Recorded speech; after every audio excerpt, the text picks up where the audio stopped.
Robert's Rules of Order. Pocket Manual of Rules of Order for Deliberative Assemblies by Henry M. Robert. Preface. There appears to be much needed a work on parliamentary law, based, in its general principles, upon the rules and practice of Congress, and adapted, in its details, to the use of ordinary societies.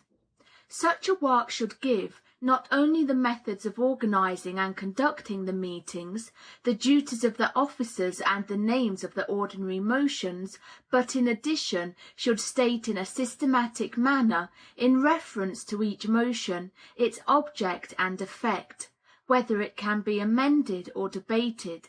If debatable, the extent to which it opens the main question to debate, the circumstances under which it can be made, and what other motions can be made while it is pending. This manual has been prepared with a view to supplying the above information in a condensed and systematic manner, each rule being either complete in itself or giving references to every section that in any way qualifies it, so that a stranger to the work can refer to any special subject with safety. To aid in quickly referring to as many as possible of the rules relating to each motion, there is placed immediately before the index a table of rules, which enables one, without turning a page, to find the answers to some 200 questions. The table of rules is so arranged as to greatly assist the reader in systematizing his knowledge of parliamentary law. The second part is a simple explanation of the common methods of conducting business in ordinary meetings, in which the motions are classified according to their uses, and those used for a similar purpose compared together. This part is expressly intended for that large class of the community who are unfamiliar with parliamentary usages and are unwilling to devote much study to the subject, but would be glad with little labor to learn enough to enable them to take part in meetings of deliberative assemblies without fear of being out of order.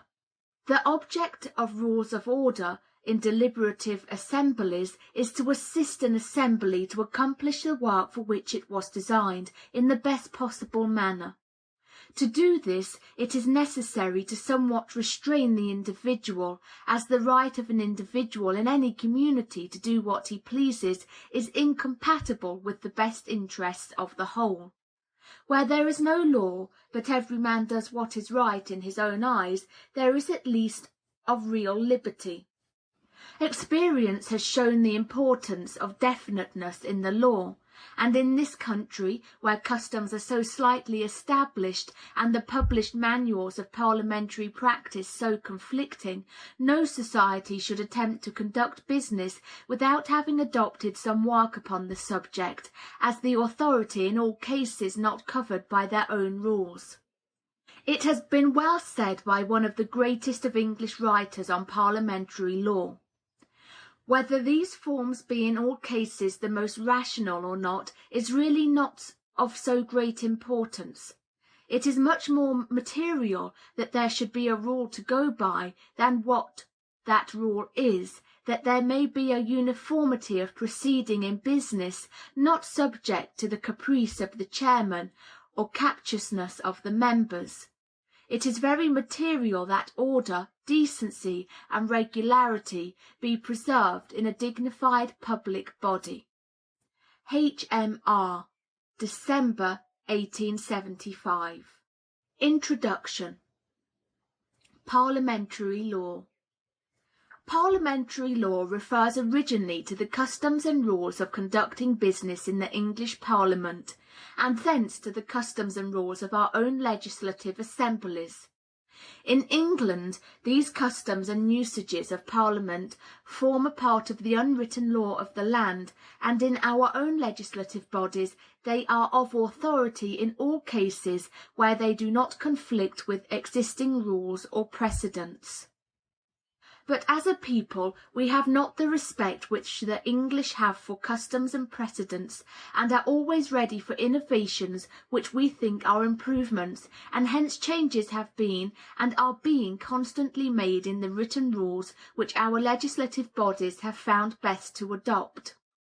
As each house adopts its own rules, it results that the two houses of the same legislature do not always agree in their practice.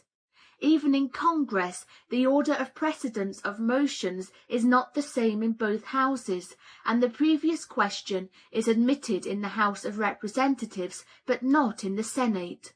As a consequence of this, the exact method of conducting business in any particular legislative body is to be obtained only from the legislative manual of that body.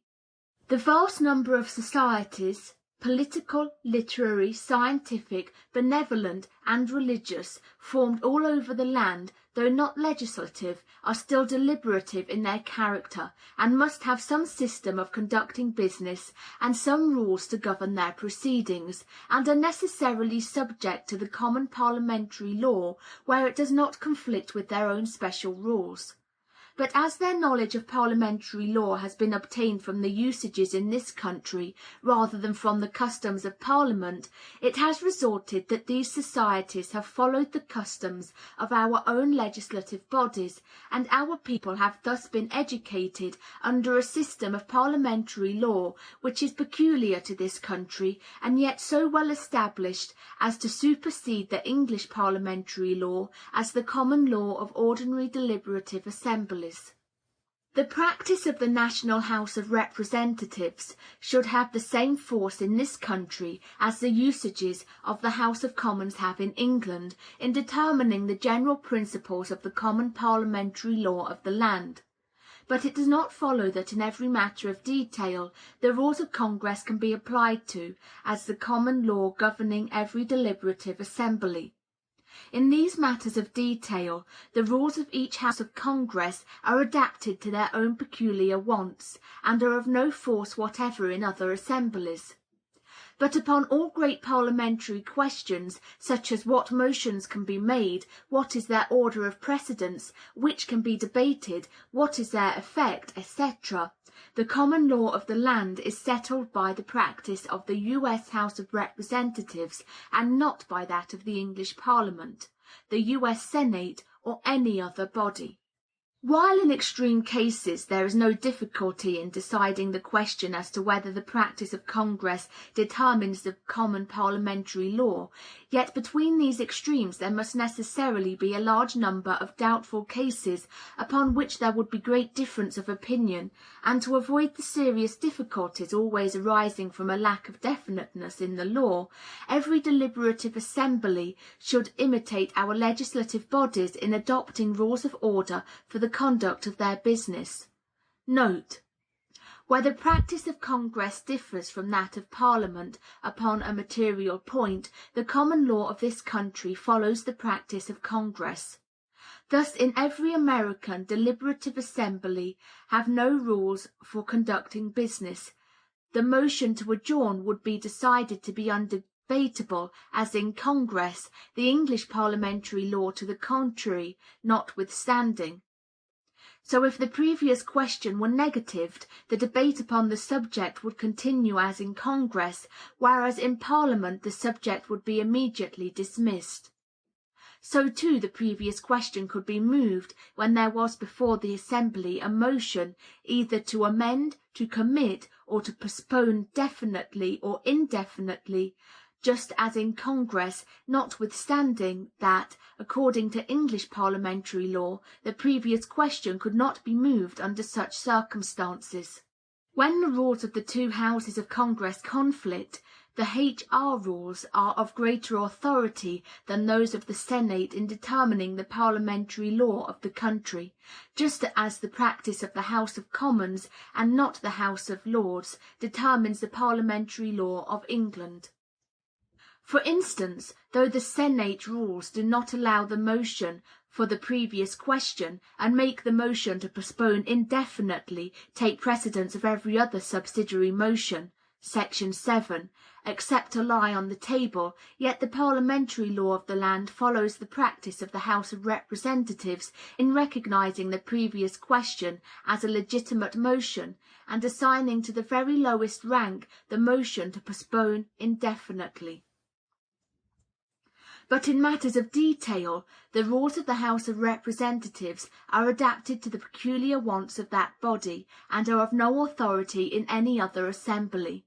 No one, for instance, would accept the following H.R. rules as common parliamentary law in this country: that the chairman, in case of disorderly conduct, would have the power to order the galleries to be cleared; that the ballot could not be used in electing the officers of an assembly; that any 15 members would be authorized to compel the attendance of absent members and make them pay the expenses of the messengers sent after them; that all committees not appointed by the chair would have to be appointed by ballot, and if the required number were not elected by a majority vote, then a second ballot must be taken in which a plurality of votes would prevail; that each member would be limited in debate upon any question to 1 hour; that a day's notice must be given of the introduction of a bill, and that before its passage it must be read 3 times, and that without the special order of the assembly it cannot be read twice the same day.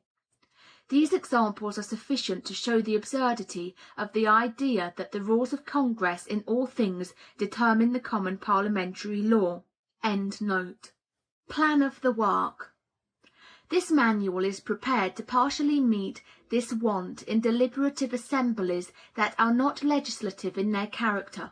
It has been made sufficiently complete to answer for the rules of an assembly until they see fit to adopt special rules conflicting with and superseding any of its rules of detail, such as the order of business, section 44, etc. Even in matters of detail the practice of Congress is followed, whether it is not manifestly unsuited to ordinary assemblies, and in such cases, in Part 1, there will be found, in a footnote, the congressional practice. In the important matters referred to above, in which the practice of the House of Representatives settles the common parliamentary law of the country, this manual strictly conforms to such practice. Note: on account of the party lines being so strictly drawn in Congress, no such thing as harmony of action is possible, and it has been found best to give a bare majority in the House of Representatives, but not in the Senate, the power to take final action upon a question without allowing of any discussion. In ordinary societies more regard should be paid to the rights of the minority, and a 2/3 vote be required, as in this manual. Section 39, for sustaining an objection to the introduction of a question, or for adopting a motion for the previous question, or for adopting an order closing or limiting debate. In this respect, the policy of the Pocket Manual is a mean between those of the House and Senate. But some societies will doubtless find it advantageous to follow the practice of the H.R., and others will prefer that of the Senate. It requires a majority, according to the Pocket Manual, to order the yeas and nays, which is doubtless best in the majority of assemblies; but in all bodies in which the members are responsible to their constituents, a much smaller number should have this power. In Congress it requires but a 1/5 vote, and in some bodies a single member can require a vote to be taken by yeas and nays. Any society adopting this manual should make its rules govern them in all cases to which they are applicable, and in which they are not inconsistent with the by-laws and rules of order of the society. Their own rules should include all of the cases where it is desirable to vary from the rules in the manual, and especially should provide for a quorum, section 43, and an order of business, section 44, as suggested in these rules. The manual is divided into 2 distinct parts, each complete in itself. The table at the end contains a large amount of information in a tabular form for easy reference in the midst of the business of a meeting. Part 1 contains a set of rules systematically arranged as shown in the table of contents. Each one of the 45 sections is complete in itself, so that no one unfamiliar with the work can be misled in examining any particular subject. Cross-references are freely used to save repeating from other sections, and by this means the reader, without using the index, is referred to everything in the Rules of Order that has any bearing upon the subject he is investigating. The references are by sections, and for convenience the numbers of the sections are placed at the top of each page. The motions are arranged under the usual classes in their order of rank, but in the index under the word motion will be found an alphabetical list of all the motions generally used. In reference to each motion there is stated 1. Of what motion it takes precedence, that is, what motions may be pending and yet be in order to make this motion. 2. To what motions it yields, that is, what motions may be made while this motion is pending. 3. Whether it is debatable or not. 4. Whether it can be amended or not. 5. In case the motion can have no subsidiary motion applied to it, the fact is stated. See Adjourn, section 11, for an example. The meaning is that the particular motion to adjourn, for example, cannot be laid on the table, postponed, committed, or amended. 6. The effect of the motion, if adopted. 7. The form of stating the question when peculiar, and whatever other information is necessary to enable one to understand the question. Part 2. While the second part covers the entire ground of the first part, it does so in a much simpler manner, being intended for those who have no acquaintance with the usages of deliberative assemblies. It also explains the method of organizing an assembly or society and conducting a meeting. The motions are treated on an entirely different plan, being classified according to the objects for which they are used, and those of each class compared together so that the reader may obtain the best motion for the accomplishment of any given object. It omits the complications of parliamentary law, and has but few references to the rules of Congress or those in this manual. In order to make it complete in itself, it was necessary to repeat a few pages from the first part. Definitions.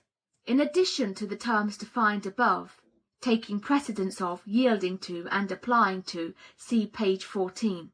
There are other terms that are liable to be misunderstood, to which attention should be called. Meeting and session. In this manual the term meeting is used to denote an assembling together of the members of a deliberative assembly for any length of time, during which there is no separation of the members by adjournment. Any adjournment to meet again at some other time, even the same day, terminates the meeting but not the session, which latter includes all the adjourned meetings. The next meeting in this case would be an adjourned meeting of the same session. A meeting of an assembly is terminated by a temporary adjournment. A session of an assembly ends with an adjournment without day and may consist of many meetings. See Session, section 42. Previous question. This term is frequently understood to refer to the question previously under consideration. As used in this country, it is equivalent to a motion to stop debate and proceed to voting on all the questions before the assembly, with certain exceptions where it affects only one motion, as to postpone, to reconsider, and an appeal. See section 20 for a full explanation. Shall the question be considered or discussed? This question, which is put as soon as a subject is brought before an assembly, if any member objects to its consideration, or discussion, or introduction, is not intended to merely cut off debate, but to prevent the question from coming before the assembly for its action. If decided by a 2/3 vote in the negative, the question is removed from before the assembly immediately. See section 15. Whenever the word assembly, which is used throughout these rules, occurs in forms of motions, as in appeals, section 14, it is better to replace it by the special term used to designate the particular assembly, as for instance society or convention or board. The term Congress, when used in this manual, refers to the House of Representatives of the U.S. End of preface and introduction. Part 1. Rules of Order. Article 1. Introduction of Business. Sections 1 to 5. 1. All business should be brought before the assembly by a motion of a member or by the presentation of a communication to the assembly. It is not usual, however, to make a motion to receive the reports of committees, section 30, or communications to the assembly. And in many other cases in the ordinary routine of business, the formality of a motion is dispensed with, but should any member object, a regular motion becomes necessary. 2. Before a member can make a motion or address the assembly upon any question, it is necessary that he obtain the floor. That is, he must rise and address the presiding officer by his title, thus, Mr. Chairman, section 34, who will then announce the member's name. Where two or more rise at the same time, the chairman must decide who is entitled to the floor, which he does by announcing the member's name. From this decision, however, an appeal, section 14, can be taken. Though, if there is any doubt as to who is entitled to the floor, the chairman can at the first allow the assembly to decide the question by a vote, the one getting the largest vote being entitled to the floor. The member upon whose motion the subject under discussion was brought before the assembly, or in case of a committee's report, the one who presented the report, is entitled to be recognized as having the floor, if he has not already had it during the discussion. Notwithstanding, another member may have first risen and addressed the chair. If the chairman rise to speak before the floor has been assigned to anyone, it is the duty of a member who may have previously risen to take his seat. See Decorum in Debate, section 36. When a member has obtained the floor, he cannot be cut off from addressing the assembly, nor be interrupted in this speech by a motion to adjourn, or for any other purpose, by either the chairman or any member, except (a) to have entered on the minutes a motion to reconsider, section 27, (b) by a call to order, section 14, (c) by an objection to the consideration of the question, section 15, or (d) by a call for the orders of the day, section 13. Note. See note to section 61. End note. In such cases, the member, when he arises and addresses the chair, should state at once for what purpose he rises, as for instance, that he rises to a point of order. A call for an adjournment, or for the question, by members in their seats, is not a motion, as no motion can be made without rising and addressing the chair, and being announced by the presiding officer. Such calls for the question are themselves breaches of order, and do not prevent the speaker from going on if he pleases. 3. Before any subject is open to debate, section 34, it is necessary, first, that a motion be made; second, that it be seconded, see exceptions below; and third, that it be stated by the presiding officer. When the motion is in writing, it shall be handed to the chairman and read before it is debated. This does not prevent suggestions of alterations before the question is stated by the presiding officer. To the contrary, much time may be saved by such informal remarks, which, however, must never be allowed to run into debate. The member who offers the motion, until it has been stated by the presiding officer, can modify his motion, or even withdraw it entirely. After it is stated, he can do neither without the consent of the assembly. See sections 5 and 17. When the mover modifies his motion, the one who seconded it can withdraw his second.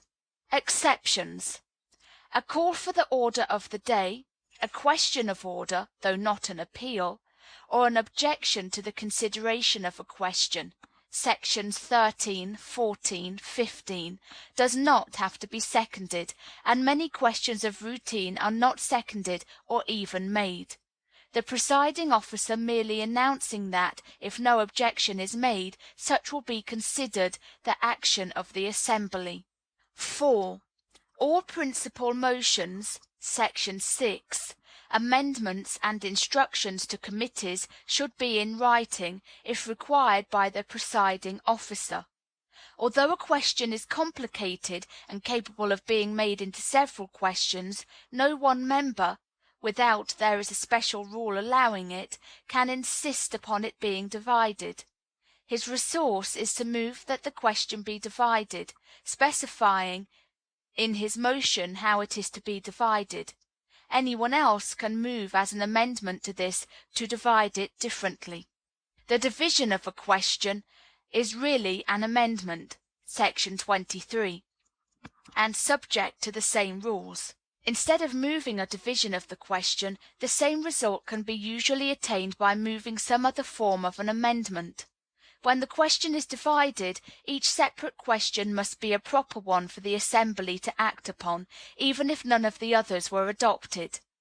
Thus a motion to commit with instructions is indivisible, because if divided, and the motion to commit should fail, then the other motion to instruct the committee would be improper, and there would be no committee to instruct. Note: the 46th rule of the House of Representatives requires the division of a question on the demand of one member, provided it comprehends propositions in substance so distinct that, one being taken away, a substantive proposition shall remain for the decision of the House.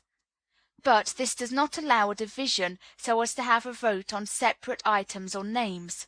The 121st rule expressly provides that on the demand of 1/5 of the members a separate vote shall be taken on such items separately, and others collectively, as shall be specified in the call, in the case of a bill making appropriations for internal improvements.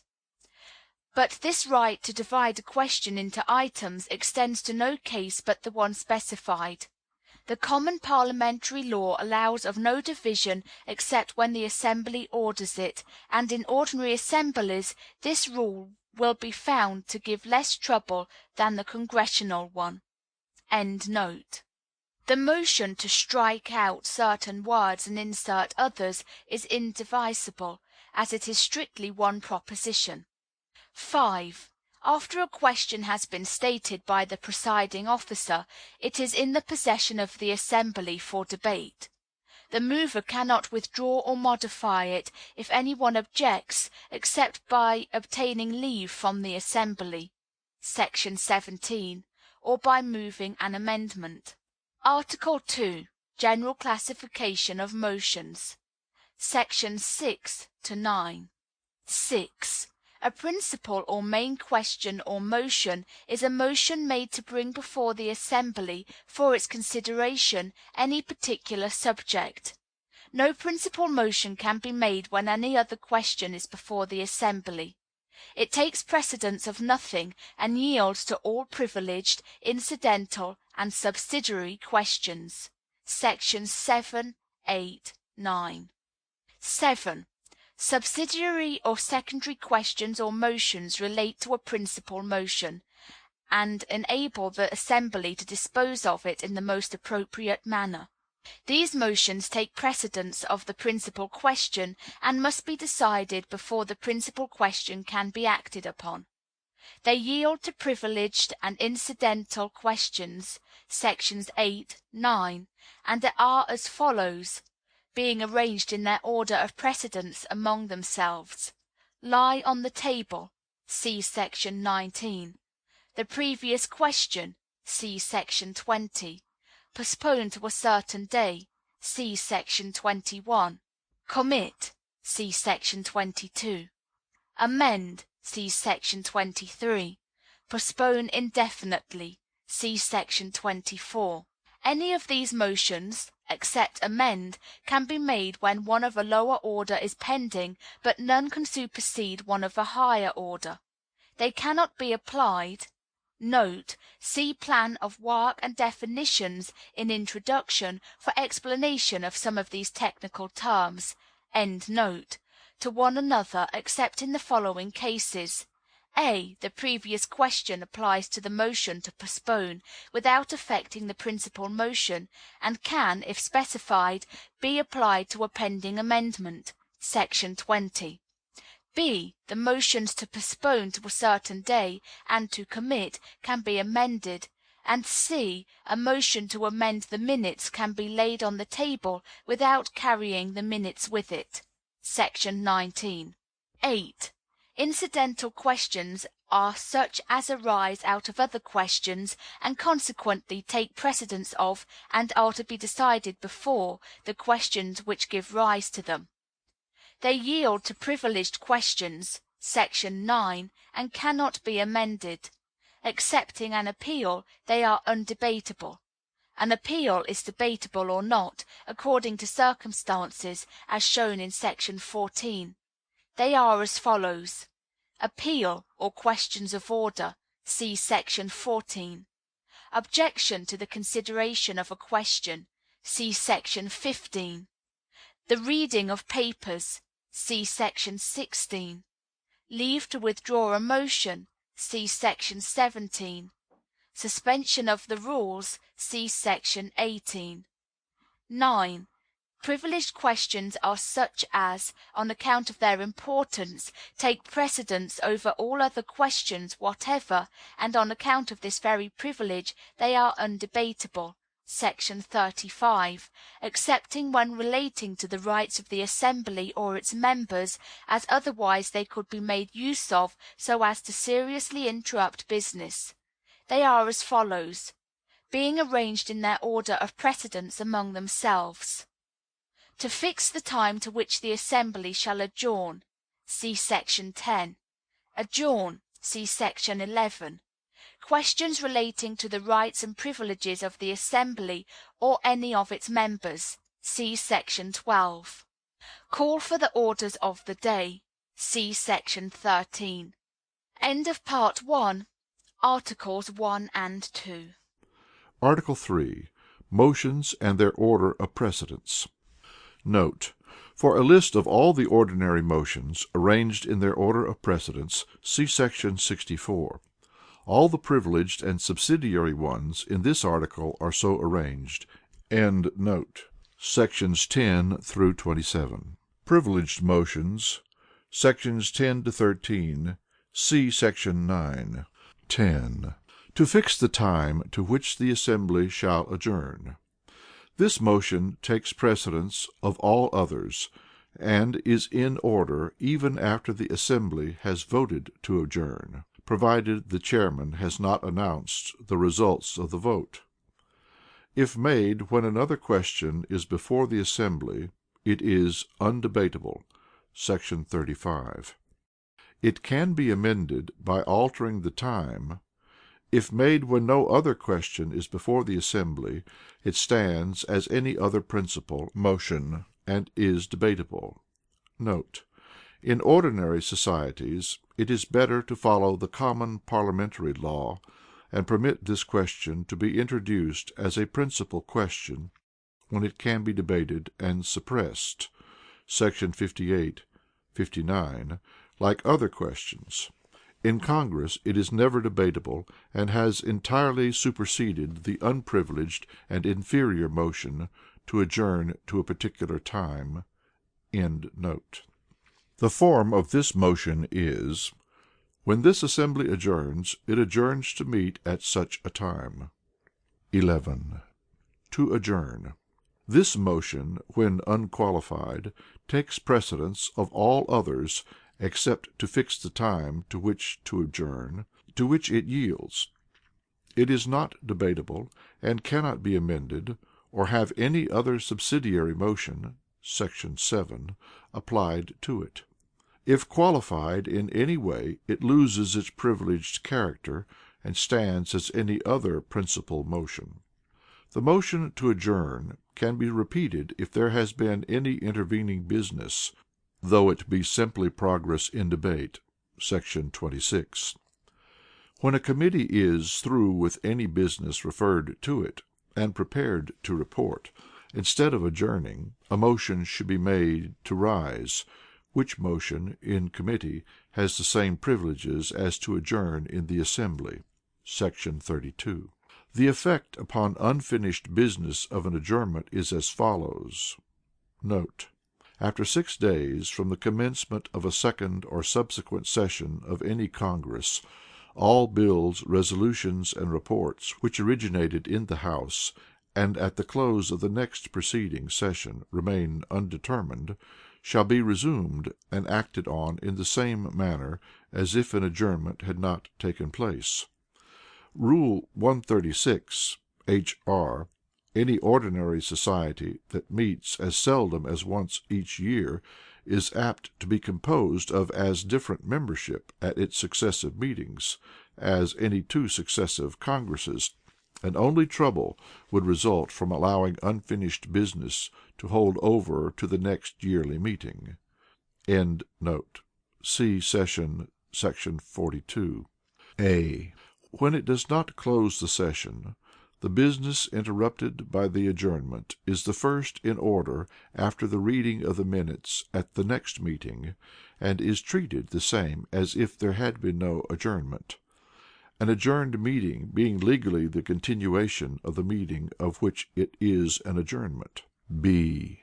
When it closes a session in an assembly which has more than one regular session each year, then the unfinished business is taken up at the next succeeding session previous to new business, and treated the same as if there had been no adjournment. See § 44 for its place in the order of business. Provided that, in a body elected for a definite time, as a board of directors elected for 1 year, unfinished business falls to the ground with the expiration of the term for which the board or any portion of them were elected. C. When the adjournment closes a session in an assembly which does not meet more frequently than once a year, or when the assembly is an elective body, and this session ends the term of a portion of the members, the adjournment shall put an end to all business unfinished at the close of the session. The business can be introduced at the next session, the same as if it had never been before the assembly. 12. Questions of privilege. Questions relating to the rights and privileges of the assembly or any of its members take precedence of all other questions except the 2 preceding, to which they yield. The previous question [§ 20] can be applied to these, as to all other debatable questions. 13. Orders of the day. A call for the orders of the day takes precedence of every other motion excepting to reconsider [§ 27) and the 3 preceding, to which latter 3 it yields, and is not debatable, nor can it be amended. It does not require to be seconded. When one or more subjects have been assigned to a particular day or hour, they become the orders of the day for that day or hour, and they cannot be considered before that time except by a 2/3 vote [§ 39]. And when that day or hour arrives, if called up, they take precedence of all but the 3 preceding questions [§§ 10, 11, and 12. Instead of considering them, the assembly may appoint another time for their consideration. If not taken up on the day specified, the order falls to the ground. When the orders of the day are taken up, it is necessary to take up the separate questions in their exact order, the one first assigned to the day or hour taking precedence of one afterwards assigned to the same day or hour. A motion to take up a particular part of the orders of the day, or a certain question, is not a privileged motion. Any of the subjects, when taken up, instead of being then considered, can be assigned to some other time. The form of this question, as put by the chair when the proper time arrives, or on the call of a member, is, "Shall the order of the day be taken up?" or, "Will the assembly now proceed with the orders of the day?" The effect of an affirmative vote on a call for the orders of the day is to remove the question under consideration from before the assembly, the same as if it had been interrupted by an adjournment [§ 11]. The effect of a negative vote is to dispense with the orders merely so far as they interfere with the consideration of the question then before the assembly. Incidental motions, sections 4 to 18. See Section 8. 14. Appeal, question of order. A question of order takes precedence of the question giving rise to it, and must be decided by the presiding officer without debate. If a member objects to the decision, he says, "I appeal from the decision of the chair." If the appeal is seconded, the chairman immediately states the question as follows: "Shall the decision of the chair stand as the judgment of the assembly?" Note: The word assembly can be replaced by society, convention, board, etc., according to the name of the organization. End note. This appeal yields to privileged questions [§ 9]. It cannot be amended. It cannot be debated when it relates simply to indecorum [§ 36], or to transgressions of the rules of speaking, or to the priority of business, or if it is made while the previous question [§ 20] is pending. When debatable, no member is allowed to speak but once, and whether debatable or not, the presiding officer, without leaving the chair, can state the reasons upon which he bases his decision. The motions to lie on the table [§ 19), or for the previous question [§ 20], can be applied to an appeal when it is debatable, and when adopted they affect nothing but the appeal. The vote on an appeal may also be reconsidered [§ 27). An appeal is not in order when another appeal is pending. It is the duty of the presiding officer to enforce the rules and orders of the assembly without debate or delay. It is also the right of every member who notices a breach of a rule to insist upon its enforcement. In such cases he shall rise from his seat and say, "Mr. Chairman, I rise to a point of order." The speaker should immediately take his seat, and the chairman requests the member to state his point of order, which he does, and resumes his seat. The chair decides the point, and then, if no appeal is taken, permits the first member to resume his speech.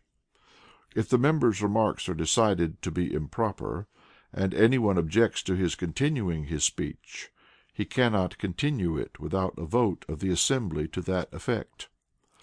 Instead of the method just described, it is usual, when it is simply a case of improper language used in debate, for a member to say, "I call the gentleman to order." The chairman decides whether the speaker is in or out of order, and proceeds as before. The chairman can ask the advice of members when he has to decide questions of order, but the advice must be given sitting, to avoid the appearance of debate; or the chair, when unable to decide the question, may at once submit it to the assembly. The effect of laying an appeal on the table is to sustain, at least for the time, the decision of the chair, and does not carry to the table the question which gave rise to the question of order. 15. Objection to the consideration of a question. An objection can be made to any principal motion [§ 6], but only when it is first introduced, before it has been debated. It is similar to a question of order [§ 14], in that it can be made while another member has the floor, and does not require a second. And as the chairman can call a member to order, so can he put this question, if he deems it necessary, upon his own responsibility. It cannot be debated [§ 35), or have any subsidiary motion [§ 7) applied to it. When a motion is made and any member objects to its consideration, the chairman shall immediately put the question, "Will the assembly consider it?" or "Shall the question be considered (or discussed)?" If decided in the negative by a 2/3 vote [§ 39], the whole matter is dismissed for that session [§ 42]. Otherwise the discussion continues as if this question had never been made. The object of this motion is not to cut off debate, for which other motions are provided (see § 37), but to enable the assembly to avoid altogether any question which it may deem irrelevant, unprofitable, or contentious. Note. In Congress the introduction of such questions could be temporarily prevented by a majority vote under the 41st rule of the House of Representatives, which is as follows: "Where any motion or proposition is made, the question, 'Will the House now consider it?' shall not be put, unless it is demanded by some member, or is deemed necessary by the Speaker." The English use the previous question for a similar purpose. See note to § 20. The question of consideration is seldom raised in Congress, but in assemblies with very short sessions, where but few questions can or should be considered, it seems a necessity that 2/3 of the assembly should be able to instantly throw out a question they do not wish to consider. The more common form, in ordinary societies, of putting this question is, "Shall the question be discussed?" The form to which preference is given in the rule conforms more to the congressional one, and is less liable to be misunderstood. 16. Reading papers. For the order of precedence, see § 8. Where papers are laid before the assembly, every member has a right to have them once read before he can be compelled to vote on them, and whenever a member asks for the reading of any such paper, evidently for information and not for delay, the chair should direct it to be read, if no one objects. But a member has not the right to have anything read, excepting stated above, without getting permission from the assembly. 17. Withdrawal of a motion. For order of precedence, see § 8. When a question is before the assembly, and the mover wishes to withdraw or modify it, or substitute a different one in its place, if no one objects, the presiding officer grants the permission. If any objection is made, it will be necessary to obtain leave to withdraw, etc., on a motion for that purpose. This motion cannot be debated or amended. When a motion is withdrawn, the effect is the same as if it had never been made. Note. In Congress, a motion may be withdrawn by the mover before a decision or amendment. Rule 40, H.R. Nothing would be gained in ordinary societies by varying from the common law as stated above. 18. Suspension of the rules. For the order of precedence, see § 8. This motion is not debatable and cannot be amended, nor can any subsidiary [§ 7] motion be applied to it, nor a vote on it be reconsidered [§ 27], nor a motion to suspend the rules for the same purpose be renewed [§ 26] at the same meeting, though it may be renewed after an adjournment, though the next meeting be held the same day. Note. In Congress it cannot be renewed the same day. The rules of the assembly shall not be suspended except for a definite purpose and by a 2/3 vote. The form of this motion is, to suspend the rules which interfere with, etc., specifying the object of the suspension. Subsidiary motions. Sections 19 to 24. See § 7. 19. To lie on the table. This motion takes precedence of all other subsidiary questions [§ 7], and yields to any privileged [§ 9] or incidental [§ 8] question. It is not debatable, and cannot be amended or have any other subsidiary motion [§ 7] applied to it. It removes the subject from consideration till the assembly vote to take it from the table. The form of this motion is, "I move that the question lie on the table," or "that it be laid on the table," or to lay the question on the table. When it is again desired to take the question up again, a motion is made either to take the question from the table, or to now consider such and such a question, which motion is undebatable and cannot have any subsidiary motion applied to it. The object of this motion is to postpone the subject in such a way that at any time it can be taken up, either at the same or some future meeting, which could not be accomplished by a motion to postpone, either definitely or indefinitely. It is also frequently used to suppress a question [§ 59], which it does, provided a majority vote can never be obtained to take it from the table during that session [§ 42]. The effect of this motion is in general to place on the table everything that adheres to the subject, so that if an amendment be ordered to lie on the table, the subject which it is proposed to amend goes there with it. The following cases are exceptional. An appeal [§ 14] being laid on the table, has the effect of sustaining, at least for the time, the decision of the chair, and does not carry the original subject to the table. So when a motion to reconsider [§ 27] a question is laid on the table, the original question is left where it was before the reconsideration was moved. An amendment to the minutes being laid on the table does not carry the minutes with it. Even after the ordering of the previous question, up to the moment of taking the last vote under it, it is in order to lay upon the table the question still before the assembly. 20.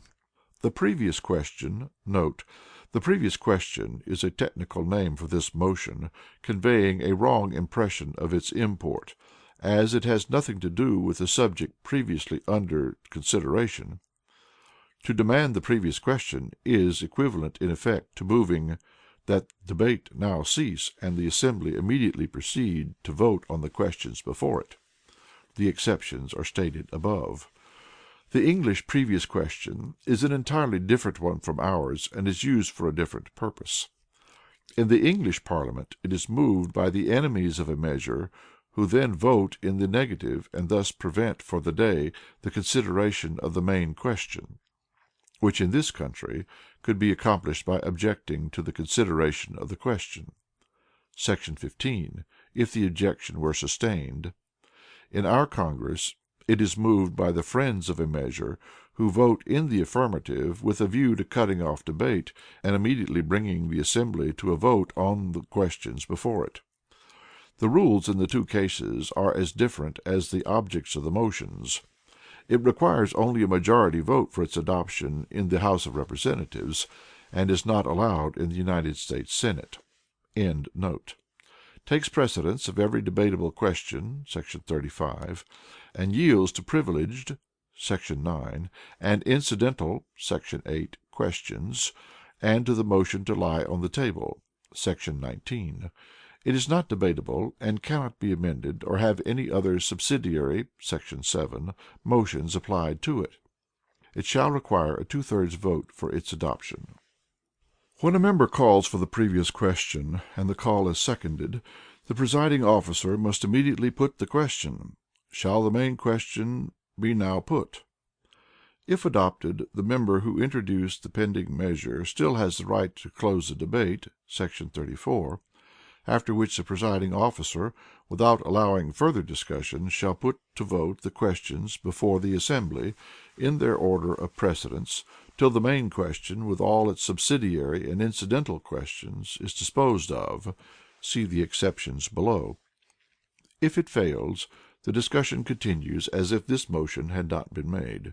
The previous question can be moved on a pending amendment, and if adopted, debate is closed on the amendment only. After the amendment is voted on, the main question is again open to debate and amendments. In this case the form of the question would be similar to this: "Shall the amendment be now put to the question?" The object of this motion is to bring the assembly to a vote on the question before it without further debate. In ordinary assemblies it is rarely expedient to deprive a large minority of the right to debate, yet 2/3 of the members should have the right to close the debate when they think it best. It applies to questions of privilege Section 12, as well as any other debatable questions. It is allowable for a member to submit a resolution, and at the same time move the previous question thereon. To illustrate the effect of this motion, suppose it is adopted when we have before the assembly the main question, an amendment, a motion to commit, a motion to amend the last motion by giving the committee instructions. The previous question being carried, the presiding officer would immediately put the question on the last motion, then on the motion to commit, and if this is adopted, of course the subject is referred to the committee and disposed of for the present. But if it fails, the amendment is put, and finally the main question. Exceptions. If the previous question is carried while a motion to postpone is pending, its effect is only to bring the assembly to a vote on that motion. If it is voted not to postpone, the subject is again open for debate. So if an appeal (Section 14) or a motion to reconsider (Section 27) is pending when the previous question is ordered, it applies only to them and is exhausted by the vote on them. An affirmative vote on the motion to commit (Section 22) exhausts the previous question, and if the vote is reconsidered it divests of the previous question. For other methods of closing debate see Sections 37 and Section 58. End of Part 1, Article 3, Sections 10 to 20. Part 1, Article 3, Sections 21 to 27. Section 21. To postpone to a certain day. This motion takes precedence of a motion to commit or amend or indefinitely postpone, and yields to any privileged (Section 9) or incidental (Section 8) question, and to the motion to lie on the table, or for the previous question. It can be amended by altering the time, and the previous question can be applied to it without affecting any other motions pending. It allows of very limited debate (Section 35), and that must not go into the merits of the subject matter any further than is necessary to enable the assembly to judge the propriety of the postponement. The effect of this motion is to postpone the entire subject to the time specified, until which time it cannot be taken up except by a 2/3 vote (Section 13). When that time arrives, it is entitled to be taken up in preference to everything except privileged questions. Where several questions are postponed to different times and are not reached then, they shall be considered in the order of the times to which they were postponed. It is not in order to postpone to a time beyond that session (Section 42) of the assembly, except Note. In Congress a motion cannot be postponed to the next session, but it is customary in ordinary societies to the day of the next session when it comes up with the unfinished business, and consequently takes precedence of new business (Section 44). If it is desired to hold an adjourned meeting to consider a special subject, the time to which the assembly shall adjourn (Section 10) should be first fixed before making the motion to postpone the subject to that day. Section 22. To commit or recommit, as it is called when the subject has been previously committed. This motion takes precedence of the motions to amend or indefinitely postpone, and yields to any privileged (Section 9) or incidental (Section 8) question, and also to the motion to lie on the table, or for the previous question, or to postpone to a certain day. It can be amended by altering the committee or giving it instructions. It is debatable, and opens to debate (Section 35) the merits of the question it is proposed to commit. The form of this motion is, to refer the subject to a committee. When different committees are proposed, they should be voted in the following order: 1. Committee of the whole (Section 32), 2. A standing committee, and 3. A special or select committee. The number of a committee is usually decided without the formality of a motion, as in filling blanks (Section 25). The chairman asks, Of how many shall the committee consist? And a question is then put upon each number suggested, beginning with the largest. The number and kind of the committee need not be decided till after it has been voted to refer the subject to a committee.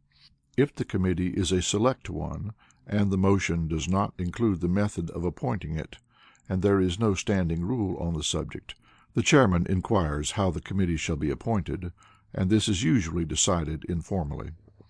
Sometimes the chair appoints, in which case he names the members of the committee, and no vote is taken upon them, or the committee is nominated either by the chair or members of the assembly, no member nominating more than one except by general consent, and then they are all voted upon together, except where more nominations are made than the number of the committee, when they shall be voted upon singly. Where a committee is one for action, a committee of arrangements for holding a public meeting, for example, it should generally be small, and no one placed upon it who is not favorable to the proposed action, and if any such should be appointed he should ask to be excused. But when the committee is for deliberation or investigation, it is of the utmost importance that all parties be represented on it, so that in committee the fullest discussion may take place, and thus diminish the chances of unpleasant debates in the assembly. In ordinary assemblies, by judicious appointment of committees, debates upon delicate and troublesome questions can be mostly confined to the committees, which will contain the representative members of all parties. See Reports of Committees, section 29.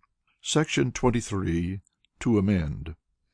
This motion takes precedence of nothing but the question which it proposed to amend, and yields to any privileged section 9, incidental section 8, or subsidiary section 7 question, except to indefinitely postpone.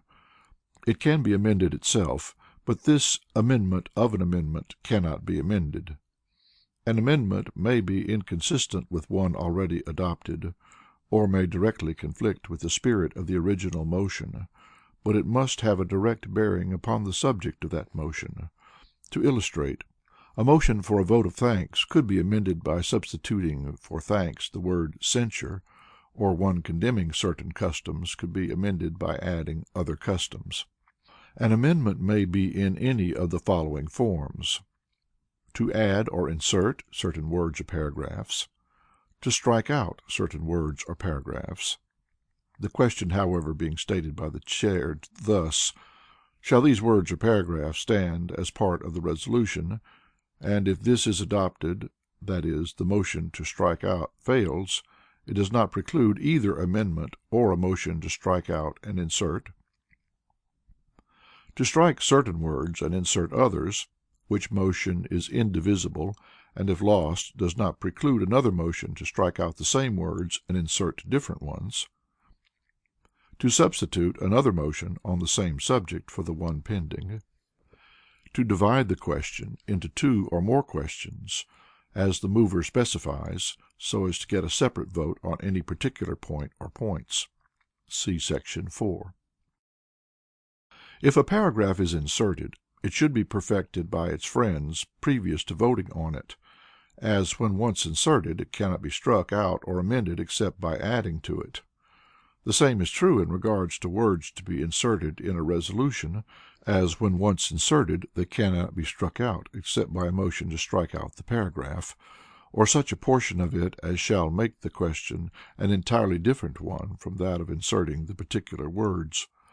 The principle involved is that when the assembly has voted that certain words shall form a part of a resolution, it is not in order to make another question which involves exactly the same question as the one they have decided. The only way to bring it up again is to move a reconsideration (section 27) of the vote by which the words were inserted.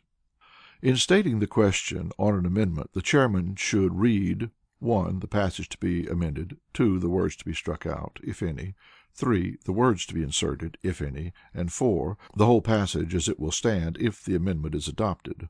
For amending reports of committees and propositions containing several paragraphs, see section 44. The numbers prefixed to paragraphs are only marginal indications, and should be corrected if necessary by the clerk without any motion to amend. The following motions cannot be amended: to adjourn, when unqualified, see Section 11; for the orders of the day, Section 12; all incidental questions, Section 8; to lie on the table, Section 19; for the previous question, Section 20; an amendment of an amendment, Section 23; to postpone indefinitely, Section 24; reconsider, Section 27. An amendment to rules of order, by-laws, or a constitution shall require previous notice and a two-thirds vote for its adoption. See Section 45. Section 24. To postpone indefinitely. This motion takes precedence of nothing except the principal question, Section 6, and yields to any privileged, Section 9, incidental, Section 8, or subsidiary, Section 7, motion, except to amend. It cannot be amended. It opens to debate the entire question which it is proposed to postpone. Its effect is to entirely remove the question from before the assembly for that session. Section 42. The previous question, Section 20, if ordered when this motion is pending, applies only to it without affecting the main question. Miscellaneous motions, Sections 25 to 27. Section 25. Filling blanks.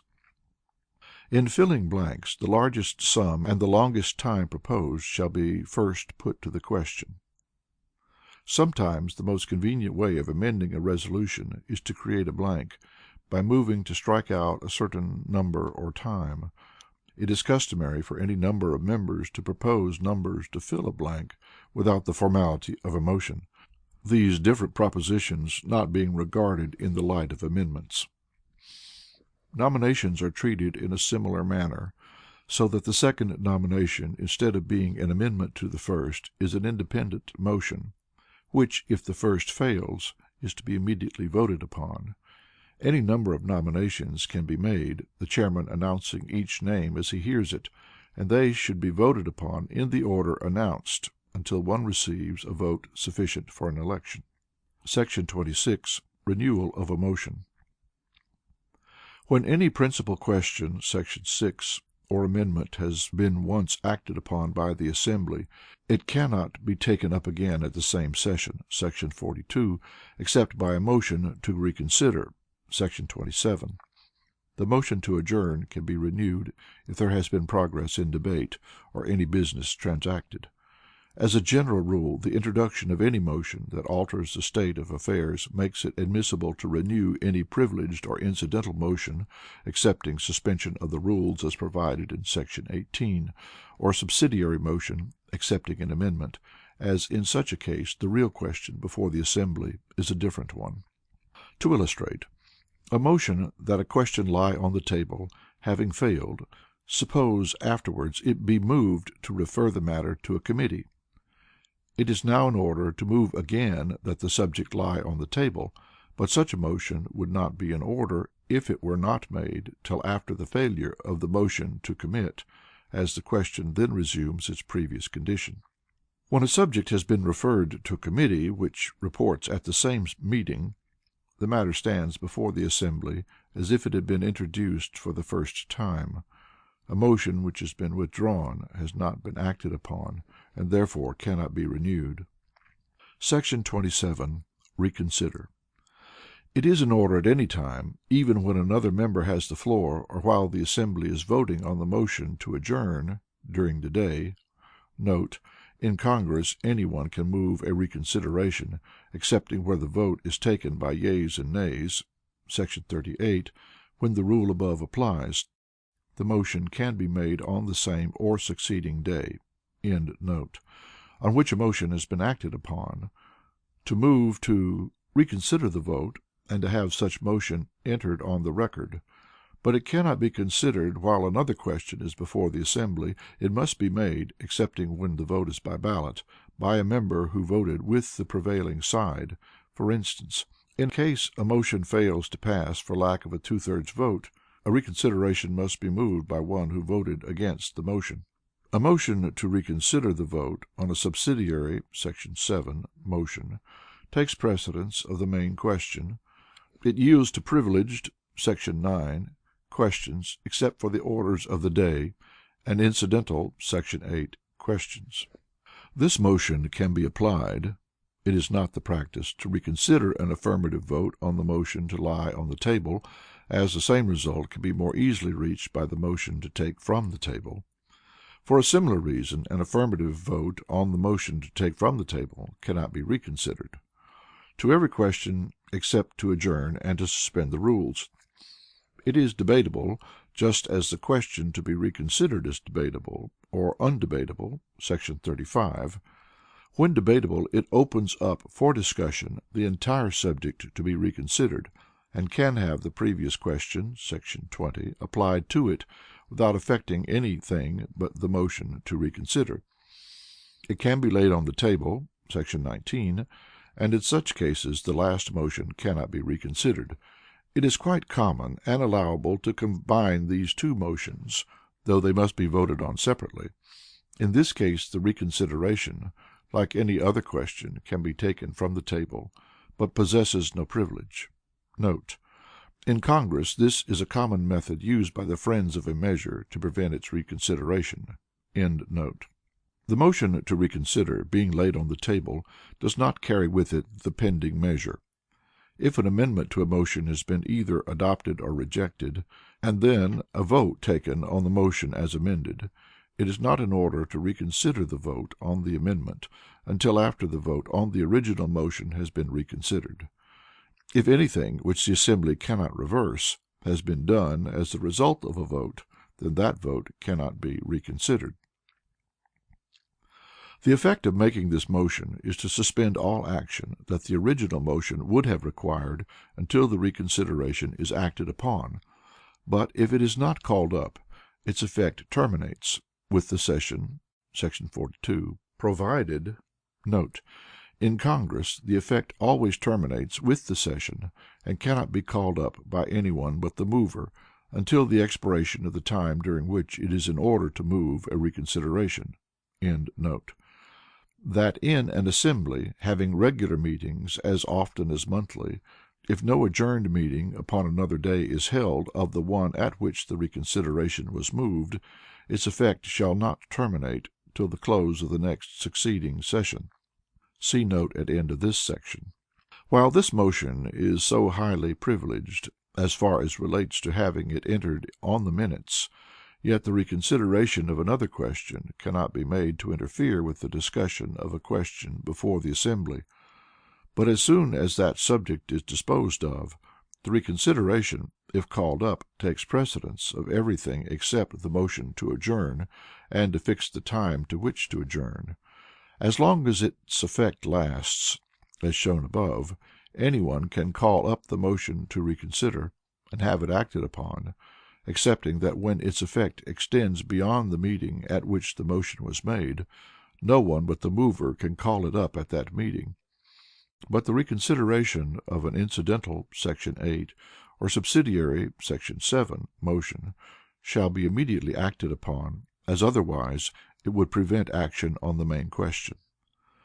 The effect of the adoption of this motion is to place before the assembly the original question in the exact position it occupied before it was voted upon. Consequently no one can debate the question reconsidered who had previously exhausted his right of debate [§ 34) on that question. His only resource is to discuss the question while the motion to reconsider is before the assembly.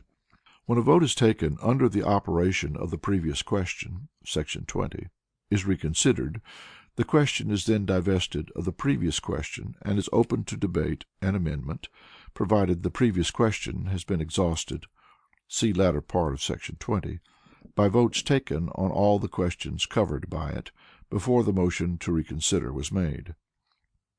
A reconsideration requires only a majority vote, regardless of the vote necessary to adopt the motion reconsidered.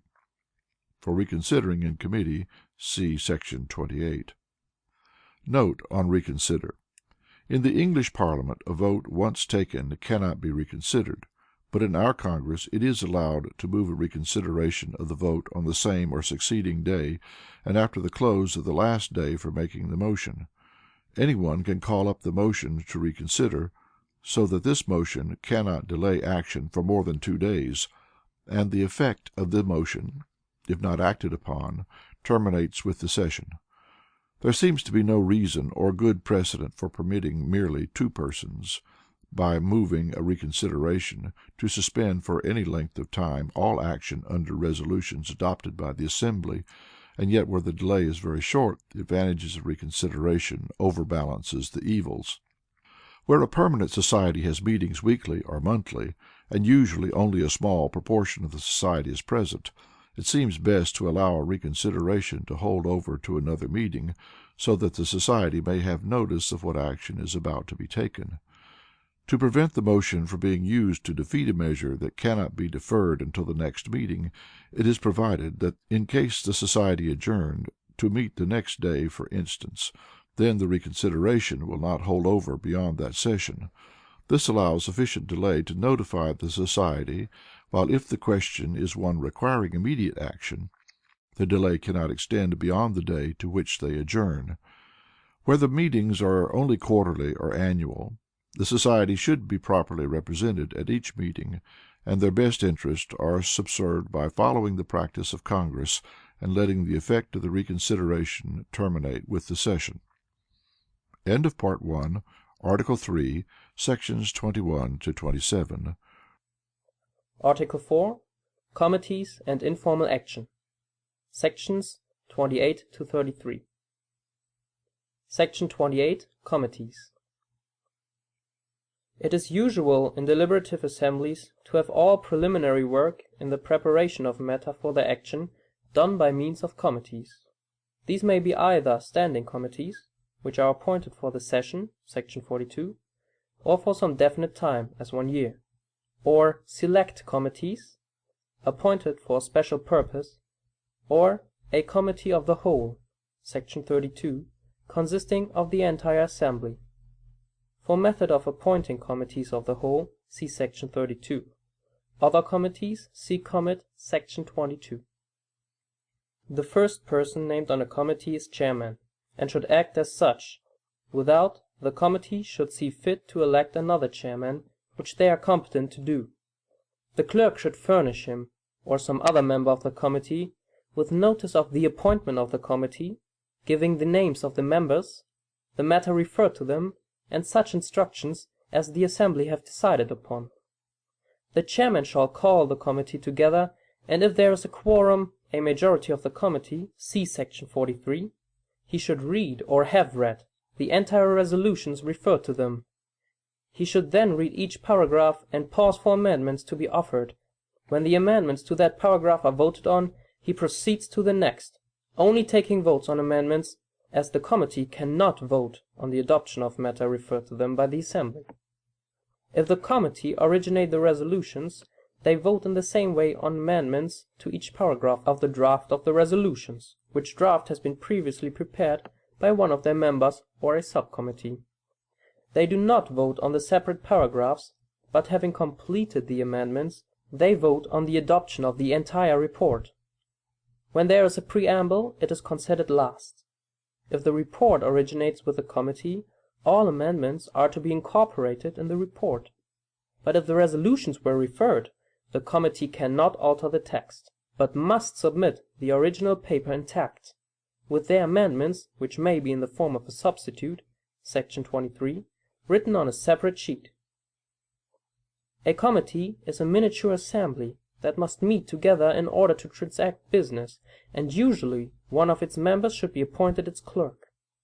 Whatever is not agreed to by the majority of the members present at a meeting, at which a quorum consisting of a majority of the members of the committee shall be present, cannot form a part of its report. The minority may be permitted to submit their views in writing also, either together or each member separately, but their reports can only be acted upon by voting to substitute one of them for the report of the committee. The rules of assembly, as far as possible, shall apply in committee, but a reconsideration, section 27, of a vote shall be allowed, regardless of the time elapsed, only when every member who voted with a majority is present when the reconsideration is moved. Note: both the English Common Parliamentary Law and the Rules of Congress prohibit the reconsideration of a vote by a committee, but the strict enforcement of this rule in ordinary committees would interfere with, rather than assist, the transaction of business. The rule given above seems more just and more in accordance with the practice of ordinary committees, who usually reconsider at pleasure. No improper advantage can be taken of the privilege, as long as every member who voted with a majority must be present when the reconsideration is moved. End note. A committee, except a committee of the whole, section 32, may appoint a subcommittee. When through with the business assigned to them, a motion is made for the committee to rise, which is equivalent to the motion to adjourn, and that the chairman, or some member who is more familiar with the subject, make its report to the assembly. The committee ceases to exist as soon as the assembly receives the report, section 30. The committee has no power to punish its members for disorderly conduct, its resource being to report the facts to the assembly. No allusions can be made in the assembly to what has occurred in committee, except it be by a report of the committee, or by general consent. It is the duty of a committee to meet on the call of any two of its members if the chairman be absent or decline to appoint such meeting. When a committee adjourns without appointing a time for the next meeting, it is called together in the same way as at its first meeting. When a committee adjourns to meet at another time, it is not necessary, though usually advisable, that absent members should be notified of the adjourned meeting. Section 29. Forms of reports of committees. The form of a report is usually similar to the following. A standing committee reports thus: "The committee on insert name of committee respectfully report," or "beg leave to report," or "beg leave to submit the following report," etc., letting the report follow. A select or special committee reports as follows: "The committee to which was referred," state the matter referred, "having considered the same respectfully report," etc. Or for "the committee" is sometimes written "your committee," or "the undersigned, a committee." When a minority report is submitted, it should be in this form, the majority reporting as above: "The undersigned, a minority of a committee to which was referred," etc. The majority report is the report of the committee, and should never be made out as the report of the majority. All reports conclude with "all of which is respectfully submitted." They are sometimes signed only by the chairman of the committee, but if the matter is of much importance, it is better that the report be signed by every member who concurs. The report is not usually dated or addressed, but can be headed as, for example, "Report of the Finance Committee of the YPA on renting a hall." Section 30. Reception of reports.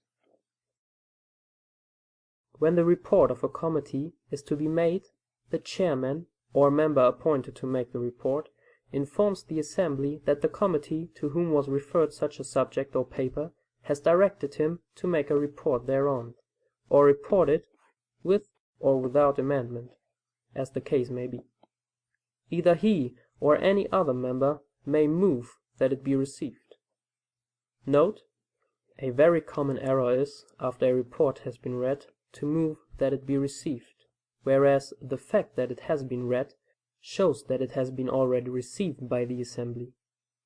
Another mistake, less common but dangerous, is to vote that the report be accepted, which is equivalent to adopting it, see section 31, when the intention is only to have the report up for consideration and afterwards move its adoption. Still a third error is to move that "the report be adopted and the committee discharged," when the committee have reported in full and their report been received, so that the committee has already ceased to exist. If the committee, however, have made but a partial report, or report progress, then it is in order to move that the committee be discharged from the further consideration of the subject. End note. Now, or at some other specified time. Usually, the formality of a vote on the reception of a report of a committee is dispensed with, the time being settled by general consent. Should any one object, a formal motion becomes necessary. When the time arrives for the assembly to receive the report, the chairman of the committee reads it in his place, and then delivers it to the clerk, when it lies on the table till the assembly sees fit to consider it. If the report consists of a paper with amendments, the chairman of the committee reads the amendments, with the coherence of the paper, explaining the alterations and reasons of the committee for the amendments, till he has gone through the whole. If the report is very long, it is not usually read until the assembly is ready to consider it. See sections 31 and 44.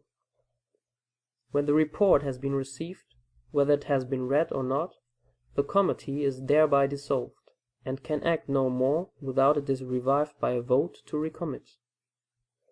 If the report is recommitted, all the parts of the report that have not been agreed to by the assembly are ignored by the committee, as if the report had never been made. Section 31. Adoption of reports. When the assembly is to consider a report, a motion should be made to adopt, accept, or agree to the report, all of which, when carried, have the same effect, namely, to make the doings of the committee become the acts of the assembly, the same as if done by the assembly without the intervention of a committee. If the report contains merely a statement of opinion or facts, the motion should be to accept the report. If it also concludes with resolutions or certain propositions, the motion should be to agree to the resolutions, or to adopt the propositions. After the above motion is made, the matter stands before the assembly exactly the same as if there had been no committee, and the subject had been introduced by the motion of the member who made the report. See section 34 for his privileges in debate, and section 44 for the method of treating a report containing several propositions when being considered by the assembly. Section 32. Committee of the Whole. When an assembly has to consider a subject which it does not wish to refer to a committee, and yet where the subject matter is not well digested and put into proper form for its definite action, or when for any other reason it is desirable for the assembly to consider a subject with all the freedom of an ordinary committee, it is the practice to refer the matter to the committee of the whole. Note: in large assemblies, such as the U.S. House of Representatives, where a member can speak to any question but once, the committee of the whole seems almost a necessity, as it allows the freest discussion of a subject, while at any time it can rise and thus bring into force the strict rules of the assembly. End note. If it is desired to consider the question at once, the motion is made that the assembly do now resolve itself into committee of the whole to take under consideration, etc., specifying the subject. This is really a motion to commit, see section 22, for its order of precedence, etc. If adopted, the chairman immediately calls another member to the chair and takes his place as a member of the committee. The committee is under the rules of the assembly, excepting as stated hereafter in this section. The only motions in order are to amend and adopt, and that the committee rise and report, as it cannot adjourn, nor can it order the yeas and nays, section 38. The only way to close or limit debate in committee of the whole is for the assembly to vote that the debate in committee shall cease at a certain time, or that after a certain time no debate shall be allowed excepting on new amendments, and then only one speech in favor and one against it, of say 5 minutes each, or in some other way regulate the time for debate. Note: in Congress no motion to limit debate in committee of the whole is in order till after the subject has been already considered in committee of the whole. as no subject would probably be considered more than once in committee of the whole, in an ordinary society. The enforcement of this rule would practically prevent such a society from putting any limit to debate in the committee. The rule, as given above, allows the society, whenever resolving itself into committee of the whole, to impose upon the debate in the committee such restrictions as are allowed in Congress after the subject has already been considered in committee of the whole. Endnote. If no limit is prescribed, any member may speak as often as he can get the floor, and as long each time as allowed in debate in the assembly, provided no one wishes the floor who has not spoken on that particular question. Debate having been closed at a particular time, by order of the assembly, it is not competent for the committee, even by unanimous consent, to extend the time. The committee cannot refer the subject to another committee. Like other committees, section 28, it cannot alter the text of any resolution referred to it. But if the resolution originate in the committee, then all the amendments are incorporated in it. When it is through with the consideration of the subject referred to it, or if it wishes to adjourn or to have the assembly limit debate, a motion is made that the committee rise and report, etc., specifying the result of its proceedings. This motion to rise is equivalent to the motion to adjourn in the assembly, and is always in order, except when another member has the floor, and is undebatable. As soon as this motion is adopted, the presiding officer takes the chair, and the chairman of the committee, having resumed his place in the assembly, arises and informs him that the committee have gone through the business referred to them, and that he is ready to make the report when the assembly is ready to receive it, or he will make such other report as will suit the case. The clerk does not record the proceedings of the committee on the minutes, but should keep a memorandum of the proceedings for the use of the committee. In large assemblies, the clerk vacates his chair, which is occupied by the chairman of the committee, and the assistant clerk acts as clerk of the committee. Should committee get disorderly, and the chairman be unable to preserve order, the presiding officer can take the chair and declare the committee dissolved. The quorum of the committee of the whole is the same as that of the assembly, section 43. If the committee finds itself without a quorum, it can only rise and report the fact to the assembly, which in such a case would have to adjourn. Section 33. Informal consideration of a question, or acting as if in committee of the whole. It has become customary in many assemblies, instead of going into committee of the whole, to consider the question informally, and afterwards to act formally. In a small assembly there is no objection to this. Note: in the U.S. Senate, all bills, joint resolutions, and treaties, upon their second reading, are considered as if the Senate were in committee of the whole, which is equivalent to considering them informally. U.S. Senate Rules 28 and 38. In large assemblies, it is better to follow the practice of the House of Representatives and go into committee of the whole. Endnote. While acting informally upon any resolutions, the assembly can only amend and adopt them, and without further motion, the chairman announces that the assembly acting informally, or as in committee of the whole, has had such a subject under consideration and has made certain amendments, which he will report. The subject comes before the assembly, then, as if reported by a committee.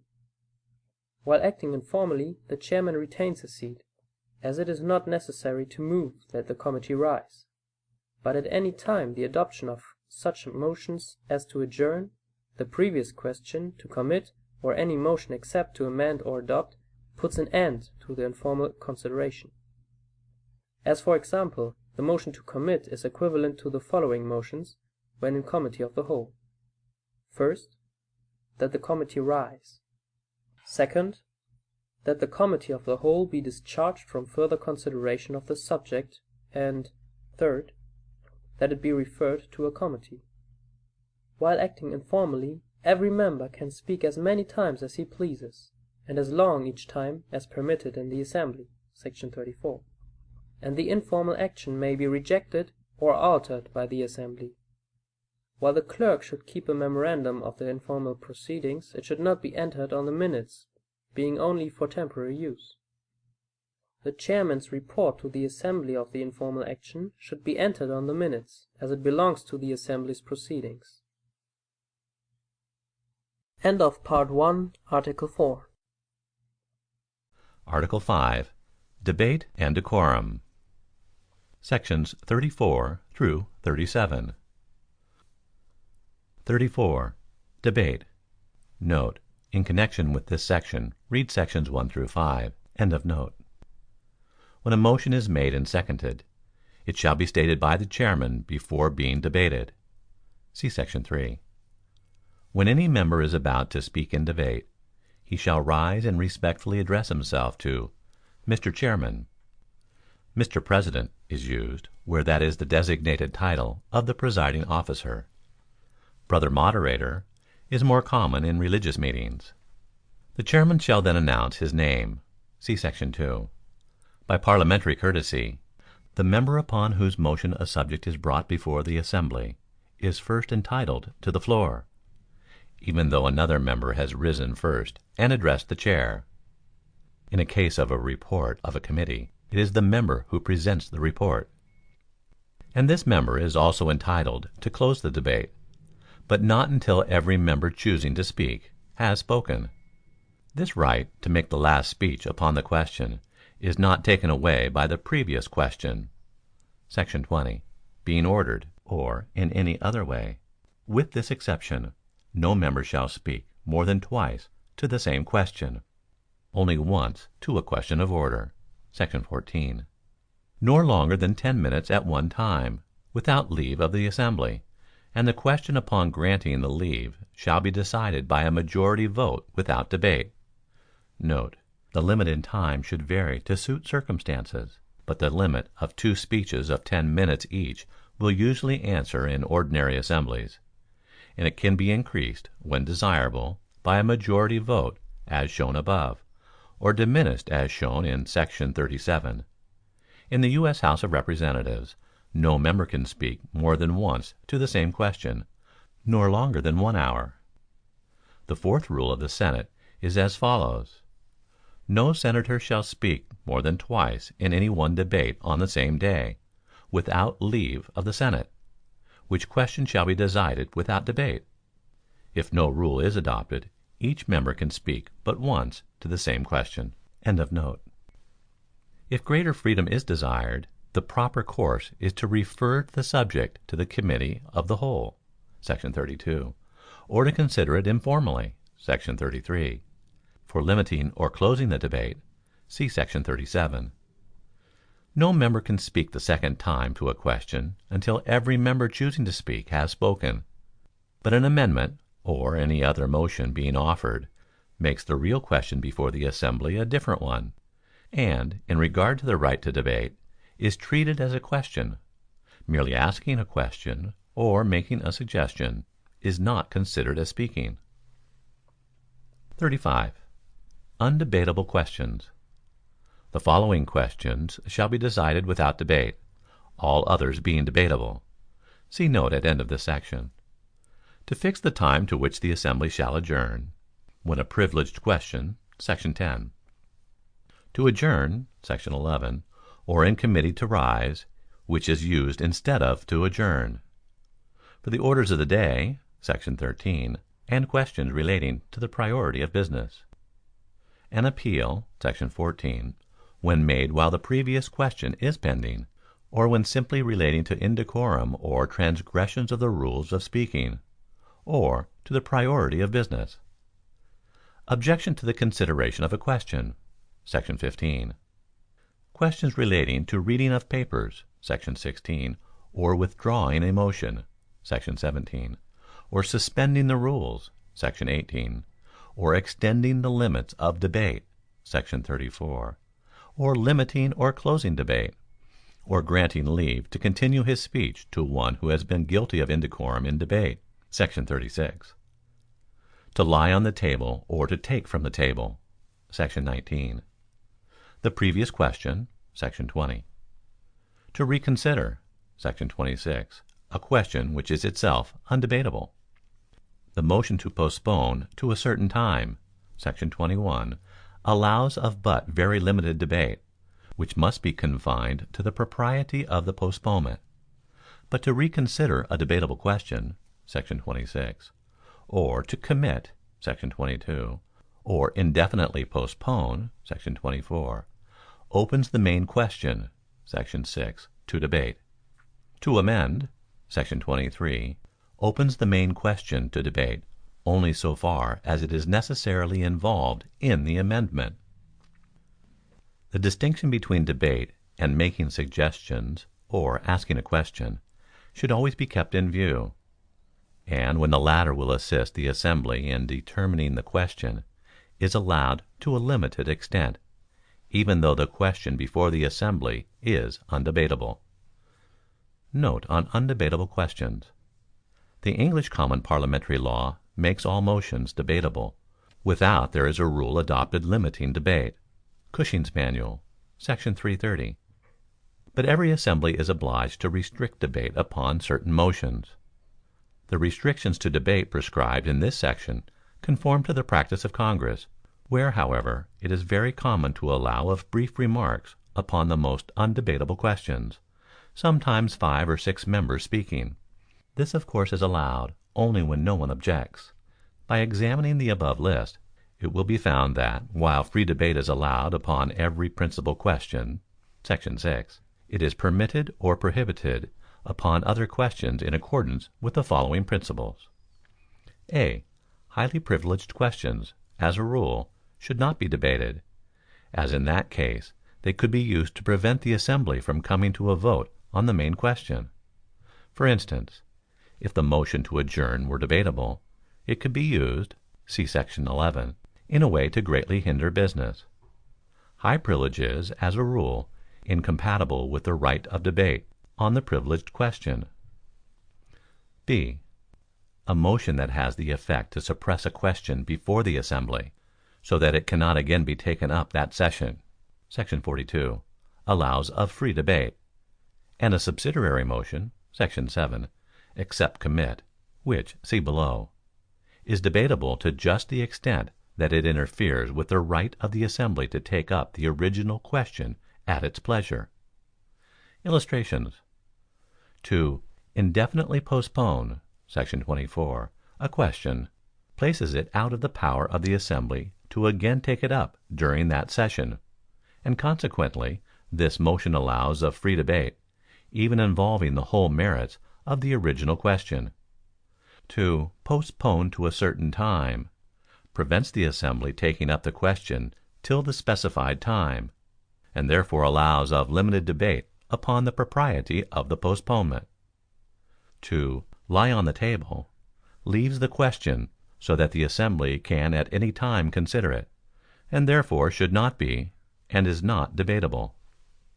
To commit would not be very debatable, according to this rule, but it is an exception, because it is often important that the committee should know the views of the assembly on the question, and it therefore is not only debatable, but opens to debate the whole question which it is proposed to refer to the committee.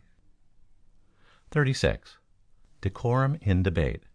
See Section 2. In debate, a member must confine himself to the question before the assembly, and avoid personalities. He cannot reflect upon any act of the assembly, unless he intends to conclude his remarks with a motion to rescind such action, or else while debating such motion. In referring to another member, he should, as much as possible, avoid using his name, rather referring to him as the member who spoke last, or in some other way describing him. The officers of the assembly should always be referred to by their official titles. It is not allowable to arraign the motives of a member, but the nature of the consequences of a measure may be condemned in strong terms. It is not the man, but the measure, that is the subject of debate. If at any time the chairman rises to state a point of order, or give information, or otherwise speak, within his privilege, see Section 40, the member speaking must take his seat till the chairman has been first heard. When called to order, the member must sit down until the question of order is decided. If his remarks are decided to be improper, he cannot proceed. If anyone objects, without the leave of the assembly expressed by a vote, upon which question there shall be no debate. Disorderly words should be taken down by the member who objects to them, or by the clerk, and then read to the member. If he denies them, the assembly shall decide by a vote whether they are his words or not. If a member cannot justify the words he used, and will not suitably apologize for using them, it is the duty of the assembly to act in the case, requiring both members to withdraw. Note: if both are personally interested, see page 161. End of note. Till it has decided its course, it being a general rule that no member should be present in the assembly when any matter relating to himself is under debate. If any business has taken place since the member spoke, it is too late to take notice of any disorderly words he used. 37. Closing debate. Debate upon a question is not closed by the chairman rising to put the question, as until both the affirmative and negative are put. A member can claim the floor and reopen debate. See section 38. Debate can be closed by the following motions, which are undebatable. Section 35. And except to lie on the table, shall require a 2/3. Note: in Congress, where each speaker can occupy the floor 1 hour, any of these motions to cut off debate can be adopted by a mere majority. In orderly societies, harmony is so essential that 2/3 votes should be required to force the assembly to a final vote without allowing free debate. End note. Vote for their adoption. Section 39. A. An objection to the consideration of a question. Only allowable when the question is first introduced. Section 15. Which, if sustained, not only stops debate, but also throws the subject out of the assembly for that session. Section 42. Which latter effect is the one for which it was designed. B. To lie on the table. Section 19. Which, if adopted, carries the question to the table, from which it cannot be taken without a majority favors such action. C. The previous question. Section 20. Which has the effect of requiring all the questions before the assembly, excepting as limited in section 20, to be put to a vote at once without further debate. It may be applied merely to an amendment or to an amendment of an amendment. D. For the assembly to adopt an order, 1. Limiting debate upon a special subject, either as to the number or length of the speeches, or 2. Closing debate upon the subject at a stated time, when all pending questions shall be put to a vote without further debate. Either of these two measures may be applied only to a pending amendment, or an amendment thereto, and when this is voted upon, the original question is still open to debate and amendment. End of Part 1. Article 5. Article 6. Vote. Sections 38 and 39. 38. Voting. Whenever from the nature of the question it permits of no modification or debate, the chairman immediately puts it to vote. If the question is debatable, when the chairman thinks the debate has been brought to a close, he should inquire if the assembly is ready for the question, and if no one rises, he puts the question to vote. There are various forms of putting the question in use in different parts of the country. The rule in Congress, in the House of Representatives, is as follows. Questions shall be distinctly put in this form, to wit: as many are of the opinion that, as the question may be, say aye. And after the affirmative voice is expressed, as many as are of the contrary opinion, say no. The following form is very common. It has been moved and seconded that. Here state the question. As many are favor of the motion, say aye. Those opposed, no. Or, if the motion is for the adoption of a certain resolution, after it has been read the chairman can say, "You have heard the resolution read. Those in favor of its adoption will hold up the right hand. Those opposed will manifest it by the same sign." These examples are sufficient to show the usual method of putting a question, the affirmative being always put first. When a vote is taken, the chairman should always announce the result in the following form: "The motion is carried, the resolution is adopted," or "The ayes have it, the resolution is adopted." If when he announces a vote, any member rises and states that he doubts the vote, or calls for a division, the chairman shall say, "A division is called for. Those in favor of the motion will rise." After counting these and announcing the number, he shall say, "Those opposed will rise." Will count these, announce the number, and declare the result, that is, whether the motion is carried or lost. Instead of counting the vote himself, he can appoint tellers to make the count and report to him. When tellers are appointed, they should be selected from both sides of the question. A member has the right to change his vote, when not made by ballot, before the decision of the question has been finally and conclusively pronounced by the chair, but not afterwards. Until the negative is put, it is in order for any member, in the same manner as if the voting had not been commenced, to rise and speak, make motions for amendment or otherwise, and thus renew the debate, and this, whether the member was in the assembly room or not when the question was put and the vote partly taken.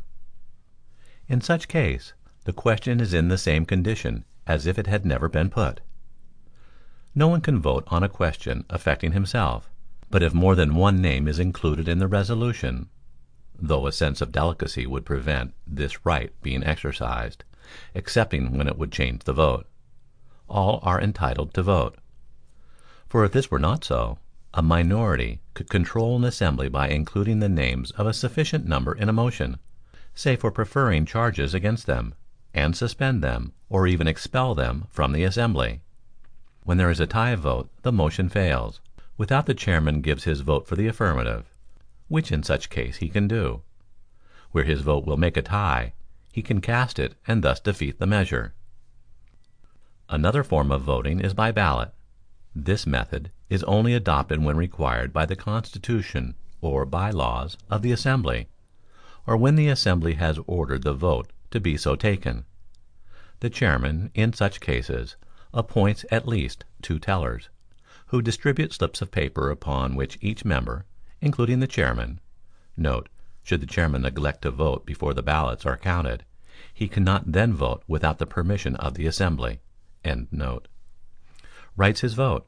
The votes are then collected, counted by the tellers, and the result reported to the chairman, who announces it to the assembly. The chairman announces the result of the vote, in case of an election to office, in a manner similar to the following: The whole number of votes cast is. The number necessary for an election is. Mr. A received. Mr. B. Mr. C. Mr. B, having received the required number, is elected. Where there is only one candidate for an office, and the Constitution requires the vote to be by ballot, it is common to authorize the clerk to cast the vote of the assembly for such and such a person. If any one objects, however, it is necessary to ballot in the usual way. So when a motion is made to make a vote unanimous, it fails if any one objects. In counting the ballots, all blanks are ignored. The assembly can, by a majority vote, order that the vote on any question be taken by yeas and nays. Taking a vote by yeas and nays, which has the effect to place on the record how each member votes, is peculiar to this country, and while it consumes a great deal of time, is rarely useful in ordinary societies. By the Constitution, 1/5 of the members present can, in either House of Congress, order a vote to be taken by yeas and nays, and to avoid some of the resulting inconveniences, various rules and customs have been established, which are ignored in this manual, as according to it the yeas and nays can only be ordered by a majority, which prevents its being made use of to hinder business. In representative bodies it is very useful, especially where the proceedings are published. as it enables the people to know how their representatives voted on important measures. In some small bodies, a vote on a resolution must be taken by yeas and nays upon the demand of a single member. In this method of voting, the chairman states both sides of the question at once. The clerk calls the roll, and each member, as his name is called, rises and answers yes or no, and the clerk notes his answer. Upon the completion of the roll call, the clerk reads over the names of those who answered the affirmative, and afterwards those in the negative, that mistakes may be corrected. He then gives the number voting on each side to the chairman, who announces the result. An entry must be made in the minutes of the names of all voting in the affirmative, and also of those in the negative. The form of putting a question, upon which the vote has been ordered to be taken by yeas and nays, is similar to the following. As many are in favor of the adoption of these resolutions will, when their names are called, answer yes or aye. Those opposed will answer no. The chairman will then direct the clerk to call the roll, the negative being put at the same time as the affirmative. It is too late after the question is put to renew the debate. After the commencement of the roll call, it is too late to ask to be excused from voting. The yeas and nays cannot be ordered in committee of the whole. Section 32. 39. Motions requiring more than a majority vote. Where no rule to the contrary is adopted, a majority vote of the assembly, when a quorum (Section 43) is present, is sufficient for the adoption of any motion, except for the suspension of a rule, which can only be done by general consent, or unanimously. Congress requires a 2/3 vote for only the motions to suspend and to amend the rules, to take up business out of its proper order, and to make a special order. See note to Section 37. The following motions shall require a 2/3 vote for their adoption, as the right of the discussion and the right to have the rules enforced should not be abridged by a mere majority. An objection to the consideration of a question. Section 15. To take up a question out of its proper order. Section 13. To suspend the rules. Section 18. The previous question. Section 20. To close or limit debate. Section 37. To amend the rules, requires a previous notice also. Section 43. To make a special order. Section 13. Article 7. The officers and the minutes. Sections 40 and 41. 40. Chairman. Note: in connection with this section, read Section 44 and also Section 40 and 41.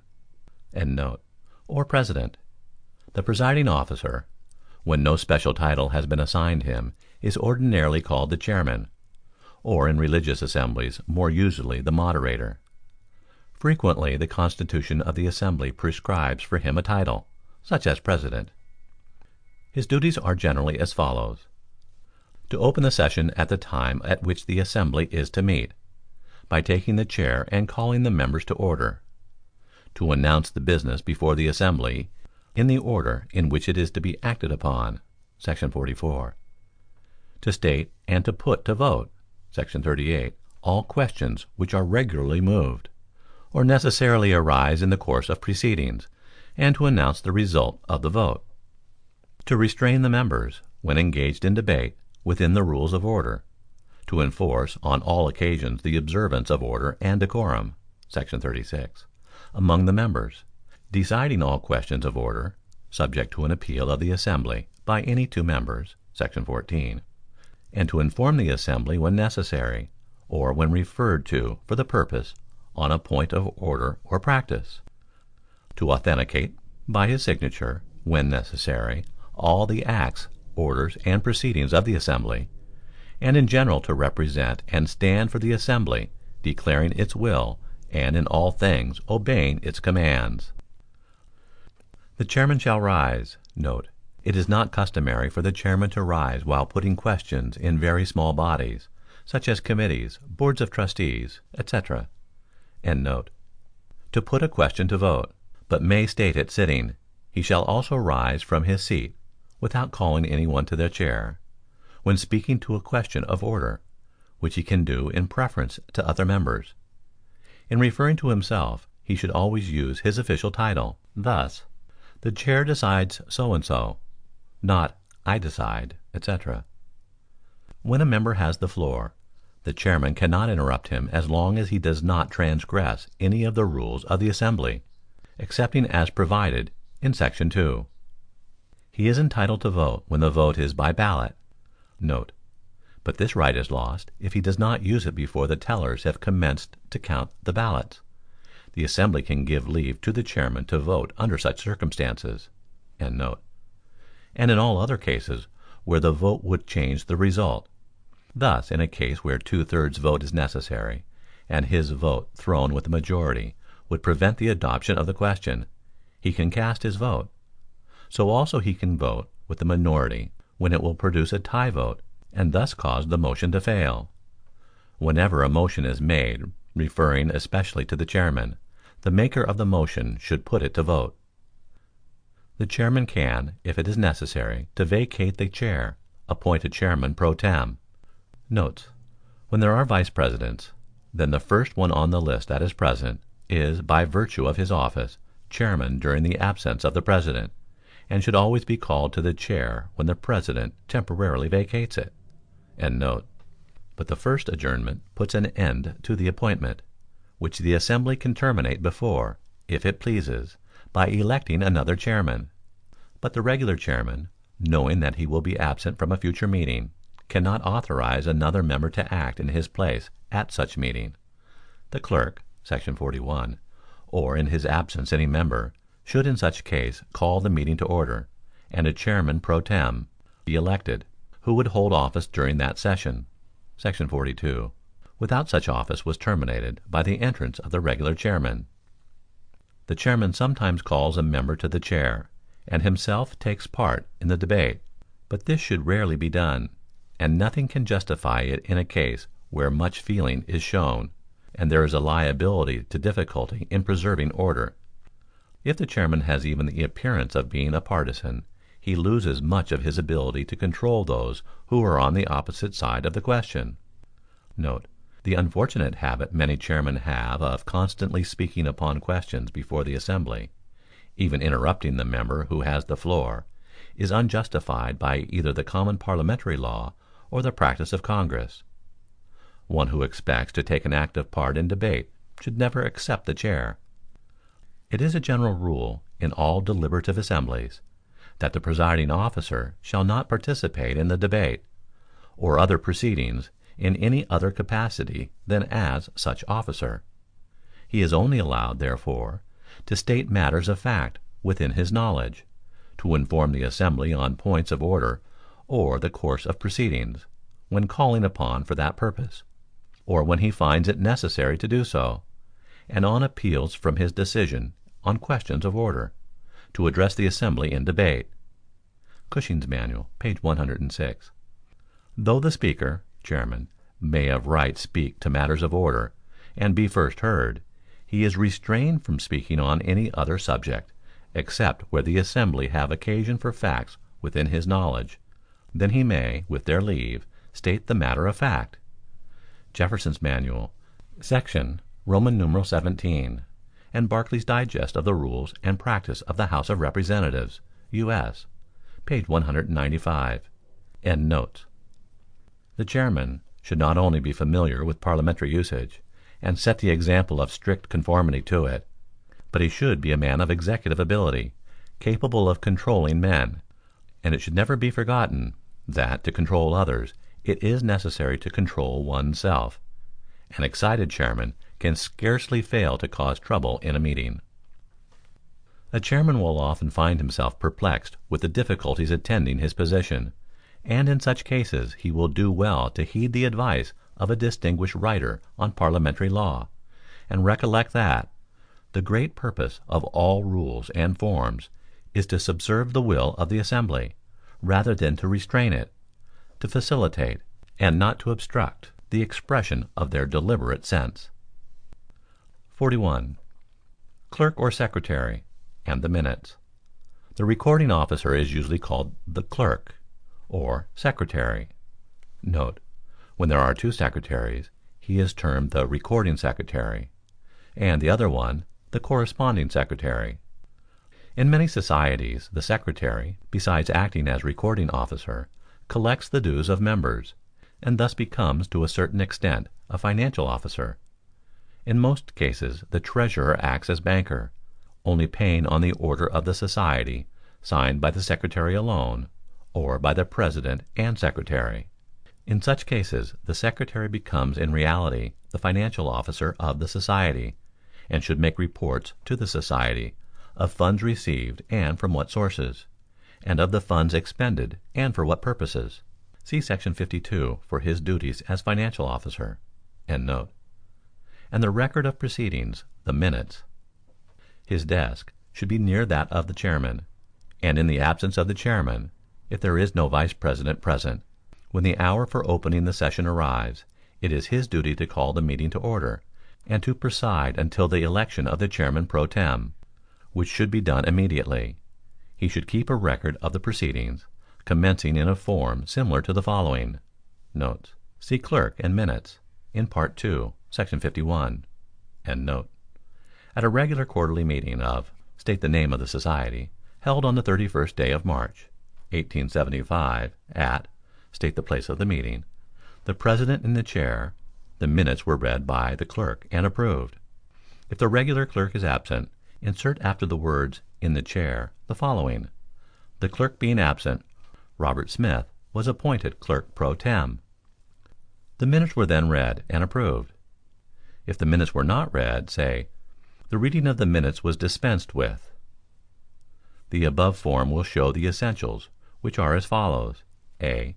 The kind of meeting, regular, or stated, or special, or adjourned regular, or adjourned special. 6. Name of the assembly. C. Date and place of meeting, excepting when the place is always the same. D. The fact of the presence of the regular chairman and clerk, or in their absence the names of their substitutes. E. Whether the minutes of the previous meeting were approved. The minutes should be signed by the person who acted as clerk for that meeting. In some societies the chairman must also sign them. When published, they should be signed by both officers. In keeping with the minutes, much depends upon the kind of meeting, and whether the minutes are to be published. If they are to be published, it is often of far more interest to know what was said by the leading speakers, than to know what routine business was done, and what resolutions adopted. In such case the duties of the secretary are arduous, and he should have at least one assistant. In ordinary society meetings, and meetings of boards of managers and trustees, on the contrary, there is no object in reporting the debates. The duty of the clerk, in such cases, is mainly to record what is done by the assembly, not what is said by the members. Without there is a rule to the contrary, he should enter every principal motion, Section 6, that is before the assembly, whether it is adopted or rejected, and where there is a division, see Voting, Section 38, or where the vote is by ballot, he should enter the number of votes on each side, and when the voting is by yeas and nays, Section 38, he should enter a list of the names of those voting on each side. He should endorse on the reports of the committees the date of their reception, and what further action was taken upon them, and preserve them among the records for which he is responsible. He should in the minutes make a brief summary of a report that has been agreed to, except where it contains resolutions, in which case the resolutions will be entered in full as adopted by the assembly, and not as if it was the report accepted. The proceedings of the committee of the whole, Section 32, or while acting informally, Section 33, should not be entered on the minutes. Before an adjournment without day, it is customary to read over the minutes for approval, if the next meeting of the board or society will not occur for a long period. Where the regular meetings are not separated by too great a time, the minutes are read at the next meeting. The clerk should previous to each meeting, for the use of the chairman, make out an order of business (Section 44), showing in their exact order what is necessarily to come before the assembly. He should also have at each meeting a list of all standing committees, and such select committees as are in existence at the time. When a committee is appointed, he should hand the names of the committee, and all papers referred to it, to the chairman, or some other of its members. End of Part 1. Articles 6 and 7.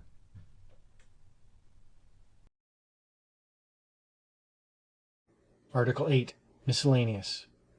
Sections 42 to 45. Section 42. A session of an assembly is a meeting. Note: see definitions in Introduction for the distinction between meeting and session. End note. Which, though it may last for days, is virtually one meeting, as a session of a convention, or even months, as a session of Congress. It terminates by an adjournment without day. The intermediate adjournments from day to day, or the recesses taken during the day, do not destroy the continuity of the meeting. They in reality constitute one session.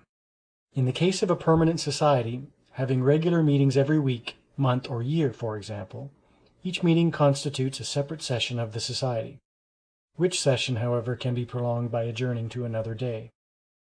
If a principal motion, Section 6, is indefinitely postponed or rejected at one session, while it cannot be introduced again at the same session, see renewal of a motion, Section 26, it can be at the next. Without, it is prohibited by a rule of the Assembly. No one session of the Assembly can interfere with the rights of the Assembly at any future session. Note: any one session can adopt a rule or resolution of a permanent nature, and it continues in force until at some future session it is rescinded. But these standing rules, as they are termed, do not interfere with future sessions, because at any moment a majority can suspend or rescind them or adopt new ones. End note. Without, it is expressly so provided in their constitution, bylaws, or rules of order, all of which are so guarded, by requiring notice of amendments, and at least a 2/3 vote for their adoption, that they are not subject to sudden changes, but may be considered as expressing the deliberate views of the whole society, rather than the opinions or wishes of any particular meeting. Thus, if the presiding officer were ill, it would not be competent for one session of the Assembly to elect a chairman to hold office longer than that session, as it cannot control or dictate to the next session of the Assembly. By going through the prescribed routine of an election to fill the vacancy, giving whatever notice is required, it could then legally elect a chairman to hold office while the vacancy lasted. So it is improper for an assembly to postpone anything to a day beyond the next succeeding session, and thus attempt to prevent the next session from considering the question. On the other hand, it is not permitted to move a reconsideration, Section 27, of a vote taken at a previous session, though the motion to reconsider can be called up provided it was made at the last meeting of the previous session. Committees can be appointed to report at a future session. Note on session. In Congress, and in fact all legislative bodies, the limits of the session are clearly defined. But in ordinary societies having a permanent existence with regular meetings more or less frequent, there appears to be a great deal of confusion upon the subject. Any society is competent to decide what shall constitute one of its sessions, but where there is no rule on the subject, the common parliamentary law would make each of its regular or special meetings a separate session, as they are regarded in this manual. The disadvantages of a rule making a session include all the meetings of an ordinary society held during a long time as 1 year are very great. Examine indefinitely postpone, Section 24, and renewal of a motion, Section 26. If members of any society take advantage of the freedom allowed by considering each regular meeting as a separate session, and repeatedly renew obnoxious or unprofitable motions, the society can adopt a rule prohibiting the second introduction of any principal question, Section 6, within, say, 3 or 6 months after its rejection, or indefinite postponement, or after the society has refused to consider it. But generally it is better to suppress the motion by refusing to consider it. Section 15. Section 43. A quorum of an assembly is such a number as is competent to transact its business. Without, there is a special rule on the subject. The quorum of every assembly is a majority of all the members of the assembly.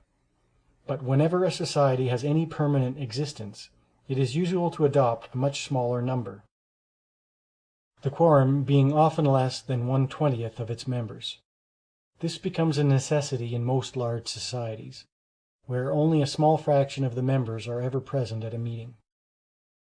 Note: while a quorum is competent to transact any business, it is usually not expedient to transact important business without there is a fair attendance at the meeting, or else previous notice of such action has been given. End note. The chairman should not take the chair till a quorum is present, except where there is no hope of there being a quorum, and no business can be transacted, except simply to adjourn.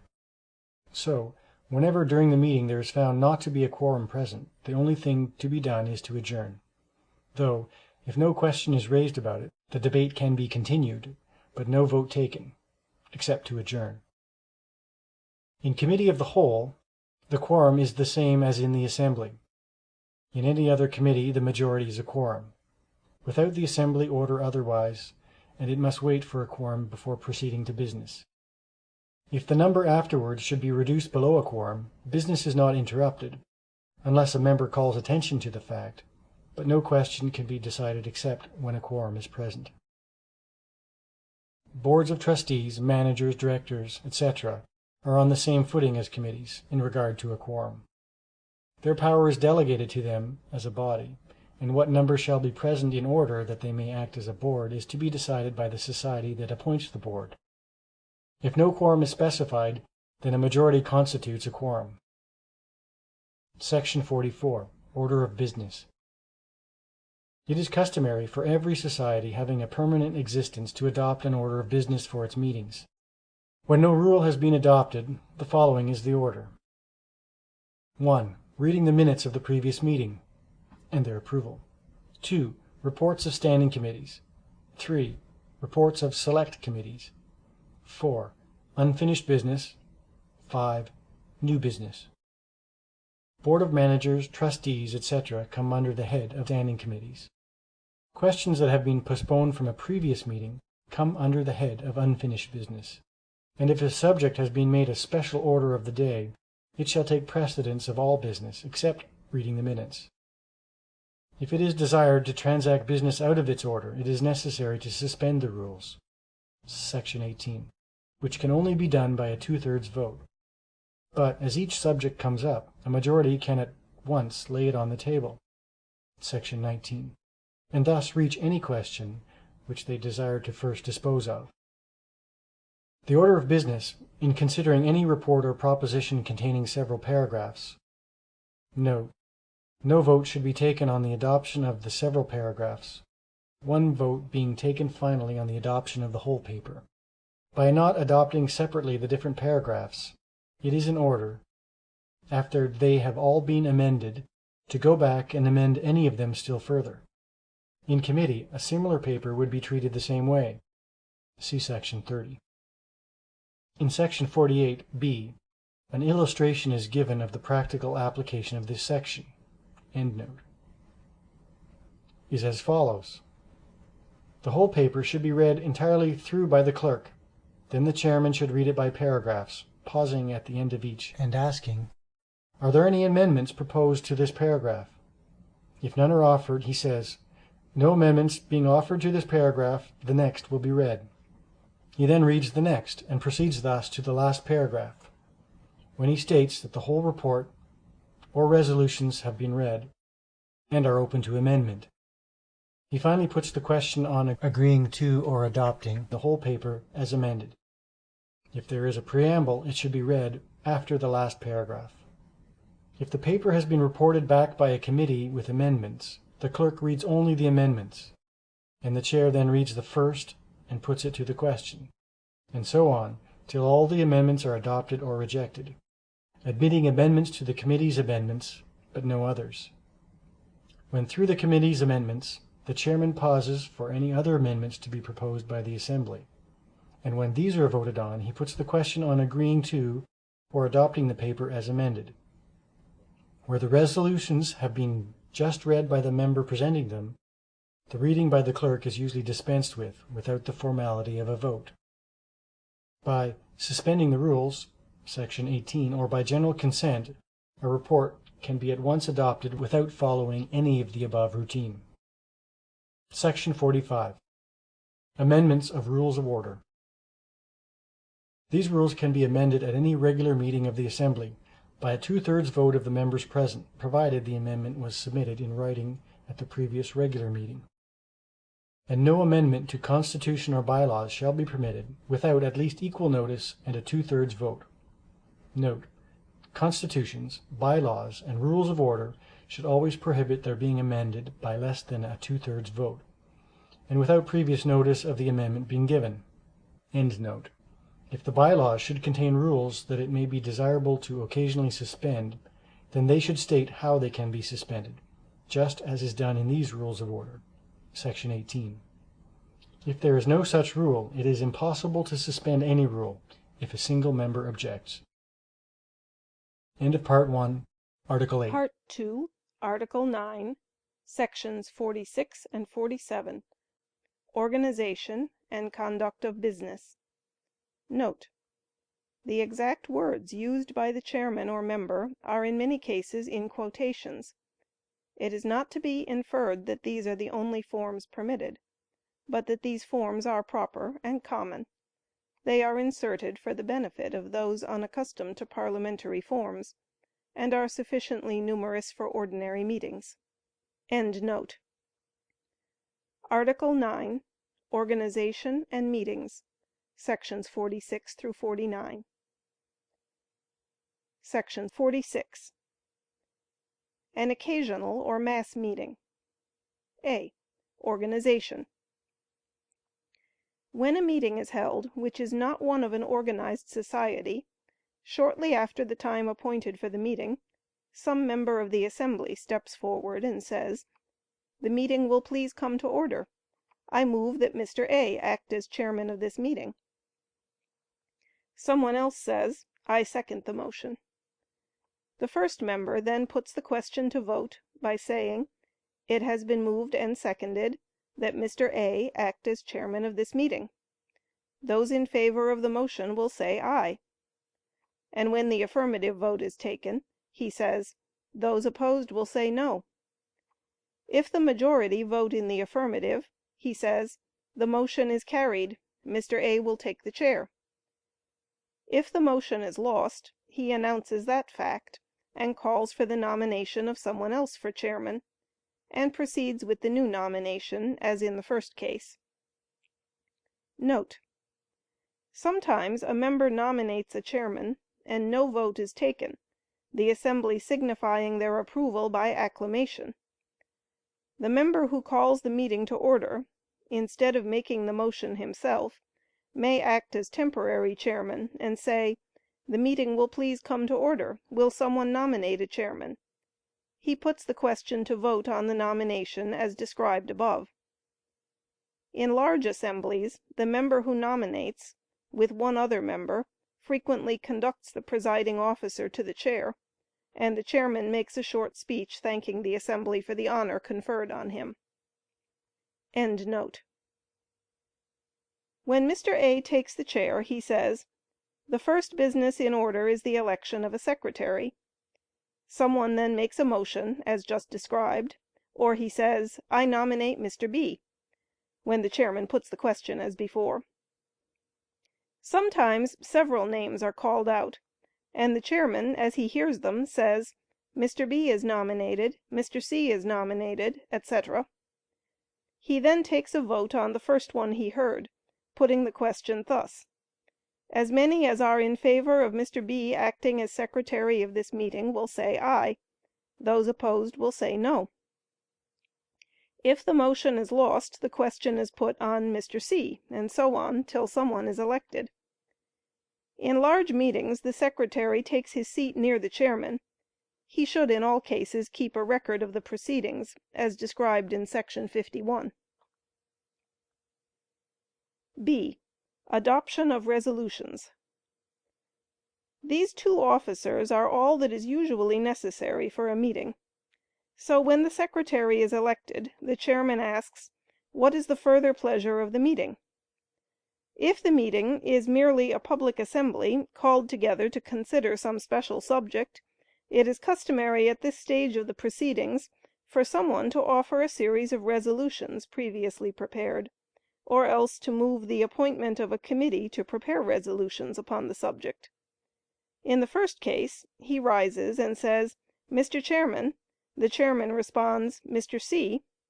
Mr. C, having thus obtained the floor, then says, "I move the adoption of the following resolutions," which he then reads and hands to the chairman.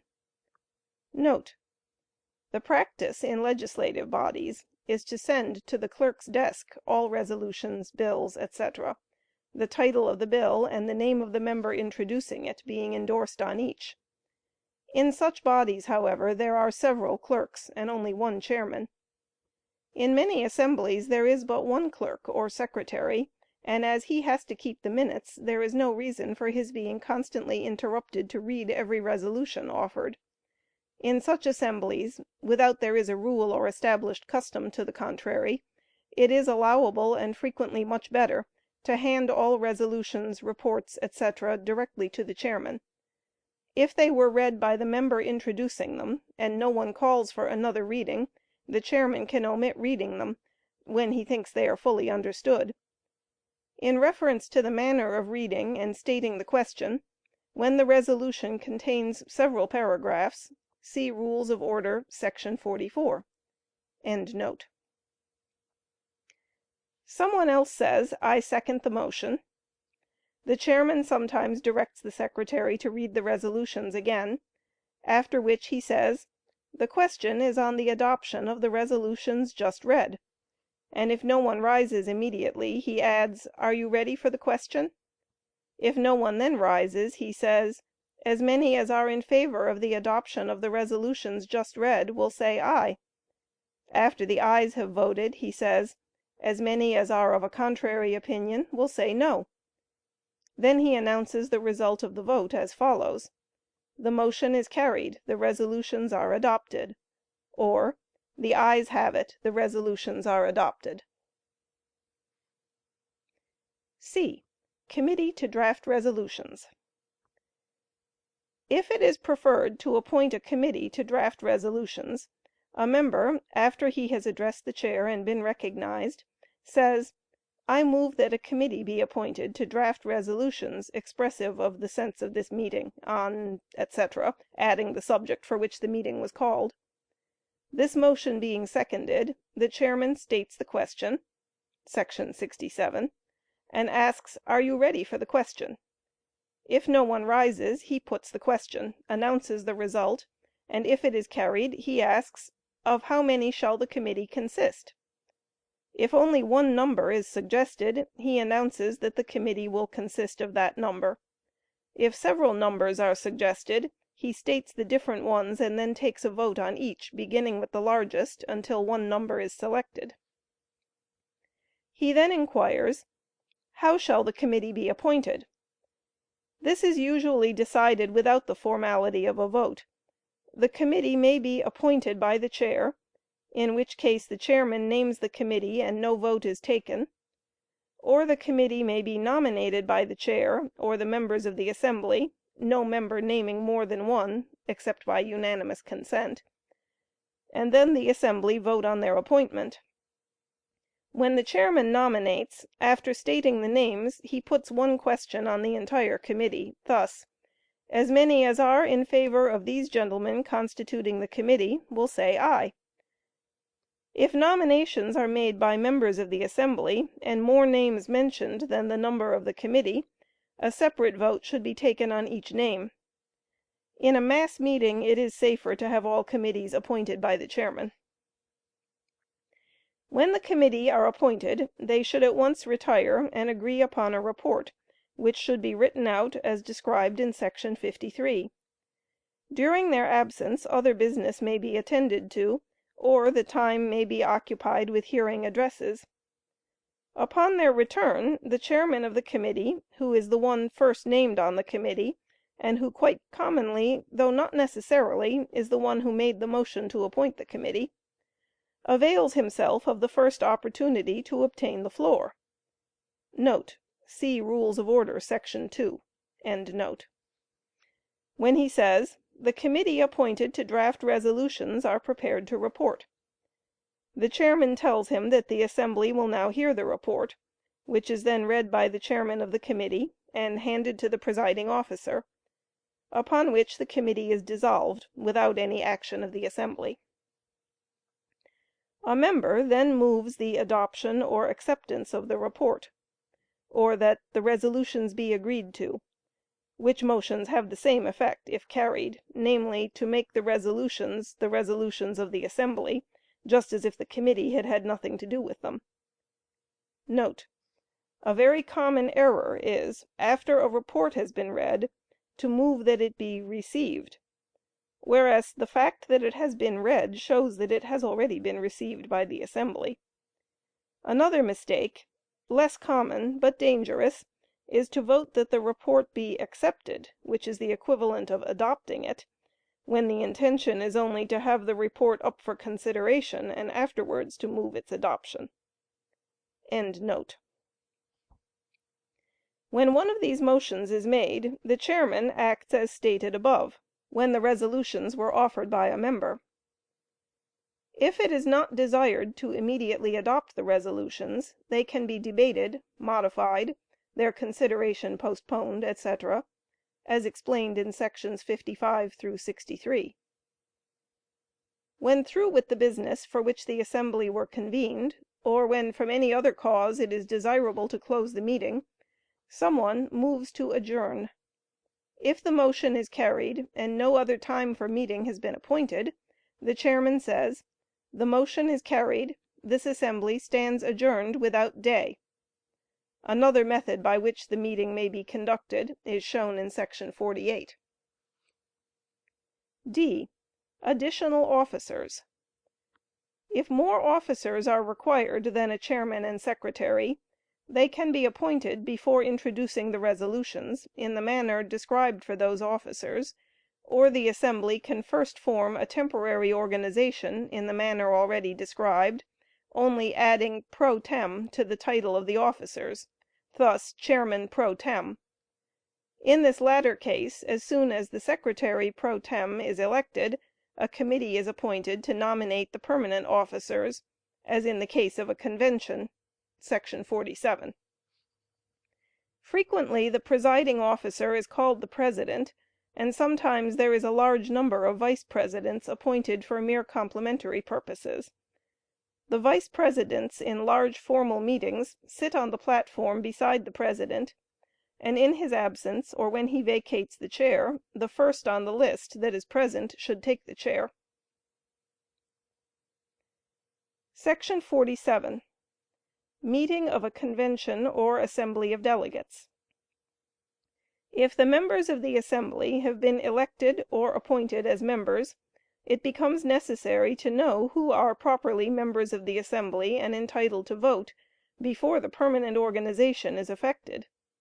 In this case a temporary organization is made, as already described, by the election of a chairman and secretary pro tem, when the chairman announces, "The next business in order is the appointment of a committee on credentials." A motion may then be made covering the entire case. Thus, "I move that a committee of 3 on the credentials of members be appointed by the chair, and that the committee report as soon as practicable." Or they may include only one of these details. Thus, "I move that a committee be appointed on the credentials of members." In either case the chair proceeds as already described in the cases of committees on resolutions [§ 46 (c). On the motion to accept the report of the committee, none can vote except those reported by the committee as having proper credentials. The committee, besides reporting a list of members with proper credentials, may report doubtful or contested cases with recommendations, which the assembly may adopt or reject or postpone, etc. Only members whose right to their seats is undisputed can vote. The chairman, after the question of credentials is disposed of, at least for the time, announces that "the next business in order is the election of permanent officers of the assembly." Some one then moves the appointment of a committee to nominate the officers, in a form similar to this: "I move that a committee of 3 be appointed by the chair to nominate the permanent officers of this convention." This motion is treated as already explained. When the committee make their report, some one moves that the report of the committee be accepted, and that the officers nominated be declared the officers of this convention. Note: Where there is any competition for the offices, it is better that they be elected by ballot. In this case, when the nominating committee report, a motion can be made as follows: "I move that the convention now proceed to ballot for its permanent officers," or "I move that we now proceed to the election by ballot of the permanent officers of this convention." See Rules of Order, Section 38, for balloting and other methods of voting. The constitutions of permanent societies usually provide that the officers shall be elected by ballot. This motion being carried, the chairman declares the officers elected, and instantly calls the new presiding officer to the chair, and the temporary secretary is at the same time replaced. The convention is now organized for work. End of Part 2, Article 9, Sections 46 and 47.